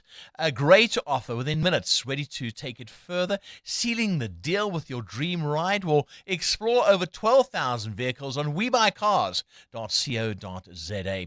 Easy, right? Well, with We Buy Cars, it will always be just so. Naked people run faster because naked people spend less time on insurance admin and more time working on their personal bests. Go to naked.insure now, get a car insurance quote in 90 seconds, and get naked. Naked Financial Technology is an authorized FSP. 702. This weekend. Right, things to do this weekend. Bring some festive magic to Johannesburg. The kids need something in their lives this festive season. Well, this weekend, Joburg Child Welfare, together with the Johannesburg Artist Market, or JAM, formerly the 27 Boxes in Melville, they're unveiling the Play Cafe. It's a fun, fully supervised and safe space where children can explore, create, and play worry-free. And we were just talking about that now, myself and Thabo Mashao, talking about the fact that we used to love to play on our bikes from 7 in the morning to 8 at night. Well, joining us is Dean Wheel, the team lead of the social engagement pillar at Josie My Josie. Dean, hi, good to have you here with us at 702. Thanks for having me, Ray. Right, tell us about the Play Cafe. What exactly is it? It sounds fascinating. So the Play Cafe, not only is it a play space, but it's a safe space for the kids of the inner city to come in and just be free, enjoy themselves, play, interact with one another, and also be fully supervised. You know, schools are breaking up now. Kids are not going to have a place to go during the day, and the Play Cafe sees to meet that need and offer parents a lovely space where they can take their kids to and make sure they're safe, most importantly. That's the big thing. Okay, where is it? How does it work? How do you get involved? Take us through everything. So the JAM, the Johannesburg Artist Market, is actually in Melville. How you can get involved, you can either go there, purchase tickets. They do have a revenue model in terms of like selling access. The beneficiaries of Joburg Child Welfare actually get to go for free, which is quite nice. But how Josie My Josie are supporting them, we are actually providing individualized Christmas gifts for the kids of Joburg Child Welfare. So each kid is going to get a Christmas gift. And if you would like to help and contribute, you can go onto our website, josiemyjosie.com, and donate today to help contribute towards those gifts. Do you have any corporates involved? Is a big company saying, don't worry, we've got this? We've been reaching out to our corporate partners. We have a sponsor we're doing 2 parties, one on the 6th and one on the 12th. We have a corporate sponsor for the lunch that day. And we're just reaching out to more partners to see if they can help us. Okay, interesting. Who came up with this idea? We actually did it last year. So we've been okay. working with Joburg Child Welfare for a while now. And I think the idea of the Christmas party is not only a celebration for us and them, but yeah, giving the kids a nice opportunity just to, I think, worry less about the stresses that they have to deal with. I think living and dealing with the problems that they have in the inner city. So I think it's a nice pause from reality. And yeah, I think also, as we say, giving them that safe space, which is often quite hard to come by. So what happens? Do you drop your kids off, or do the folks stay there as well and get some folk time? Because I know as a parent, I used to love doing that. I'd drop the kids off. I could watch them. I could see them. They would play for hours, and I could do my adult thing. So you can drop your kids off. It is fully supervised. That's the intention. And what actually happens with Joburg Child Welfare and their kids that come there, the parents do let them go. They actually manage during the year a lot of after-school programs. So that's often when kids are unattended to or supervised, and they really teach them. They help them hone their skills. I know they do a lot of performances. The kids get involved in football and sports and other arts and culture activities. It's really amazing to see. And when you see this going on in the inner city, yeah, you're just blown away by the work that people do. And I think really tough conditions. So whatever we can do to support Joburg Child Welfare, we try. Absolutely right. So just to clear this up, Joburg Child Welfare, can other parents come along as well? How does it work? Because obviously those in need through child welfare will need a play area, and it is for them. But say if Karabo had to come with his kid, how would that work? So you arrive and you come to the Play Cafe, you buy an entry ticket, and it gives you access to the area for the full day. So everyone's welcome. And if you come and support it with your kids, it gives the kids of Joburg Child Welfare, those beneficiaries, the ability to keep on coming back, especially for kids and families that can't afford it. Dean, I started out by saying this weekend. Is it only this weekend? What's the whole plan? So this weekend is Joburg Child Welfare's launch at the Play Cafe. Okay. And we are supporting them with Christmas gifts at that opening. Sure. And on top of that, next week Friday, Josie My Josie are putting on our own Christmas party for the kids of Joburg Child Welfare, and also giving them the individualized gifts, and also giving them a safe space to play and engage and just celebrate the holidays. That's lovely. It really is. If somebody wants to get involved, what do they do? We'd please ask you to donate towards these gifts that you can do on josiemyjosie.com, or if you want to support Joburg Child Welfare directly, you can go to jhbchildwelfare.org.za, and they also have a donation link there. Are you looking at making this a bigger sort of project? Because the great thing about Josie My Josie is it's claiming back Johannesburg. And I think it's a wonderful initiative because you guys are step by step creating this. I'm going to say it into a world-class African city. You're actually getting there. You're doing this. Are you looking at expanding? I think with all our projects, especially the ones that are recurring, such as this one, it's I think we like to use it also as inspiration because we're community-driven and people-led. I hope we inspire more people to take on organizations like Joburg Child Welfare or come and partner us. So I think that call to sponsorships for further parties down the line, or at least supporting the Play Cafe or the other efforts of Joburg Child Welfare. I think the real idea, especially with Josie My Josie and it being people-driven, and it's like, find a cause that you really care about and matters deeply to you and promote that, because that should be easy. And again, I think when we work collaboratively, which I think is our whole strategy, how do we stop working in silos? Then we can really magnify our impact in the city and what we do and whatever projects that may be. Yeah. I think it's just about inspiring hope and and getting citizens to rally together.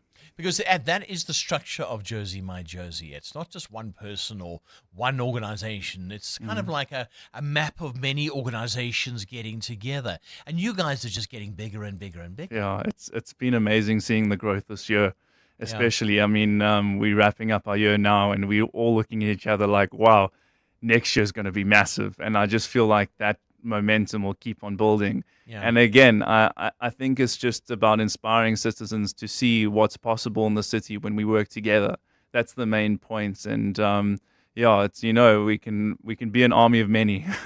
Army of many. I love the fact that Johannesburgers are getting involved. Joburgers are getting involved, and they're sitting down, they're saying, we can do this. Just one more question. Buy-in from the city. Has there been a lot of cooperation from the city? How does that work? Certainly. Actually, yesterday we had a technical task team meeting with the COJ. We signed a memorandum of understanding with them recently. Nice. And that task team meeting was actually a sit down to iron out those terms, making sure we all understand what they mean, the definitions. And we were actually in Hillbrow at the Wits Health Precinct, looking at what they're doing there, how can we support them, where are the problem areas, and how can we start that collaborative conversation about what can we do, what can you do, and how do we ultimately achieve what our desired outcome is. I love it. Well done. And congratulations as well on a brilliant 2025. Hopefully 26 will be more brilliant, but it sounds great. It really is. Dean Wheel, team lead of the social engagement pillar at Jersey My Jersey. Thanks for joining us in studio today. And that wraps up our time together. Bongs is back on Monday. Have a fantabulous weekend. It's 9 o'clock. This is EWN. Good morning, I'm Sfiso Zulu. It's a breaking story this hour. Chairperson of the Alexandra Taxi Association, Vusi Mayaba, has been killed. Mayaba was shot last night. Our chairperson of the Alexandra Taxi Association, Vusi Mayaba, has been killed. Mayaba was shot last night after leaving a restaurant in Woodmead.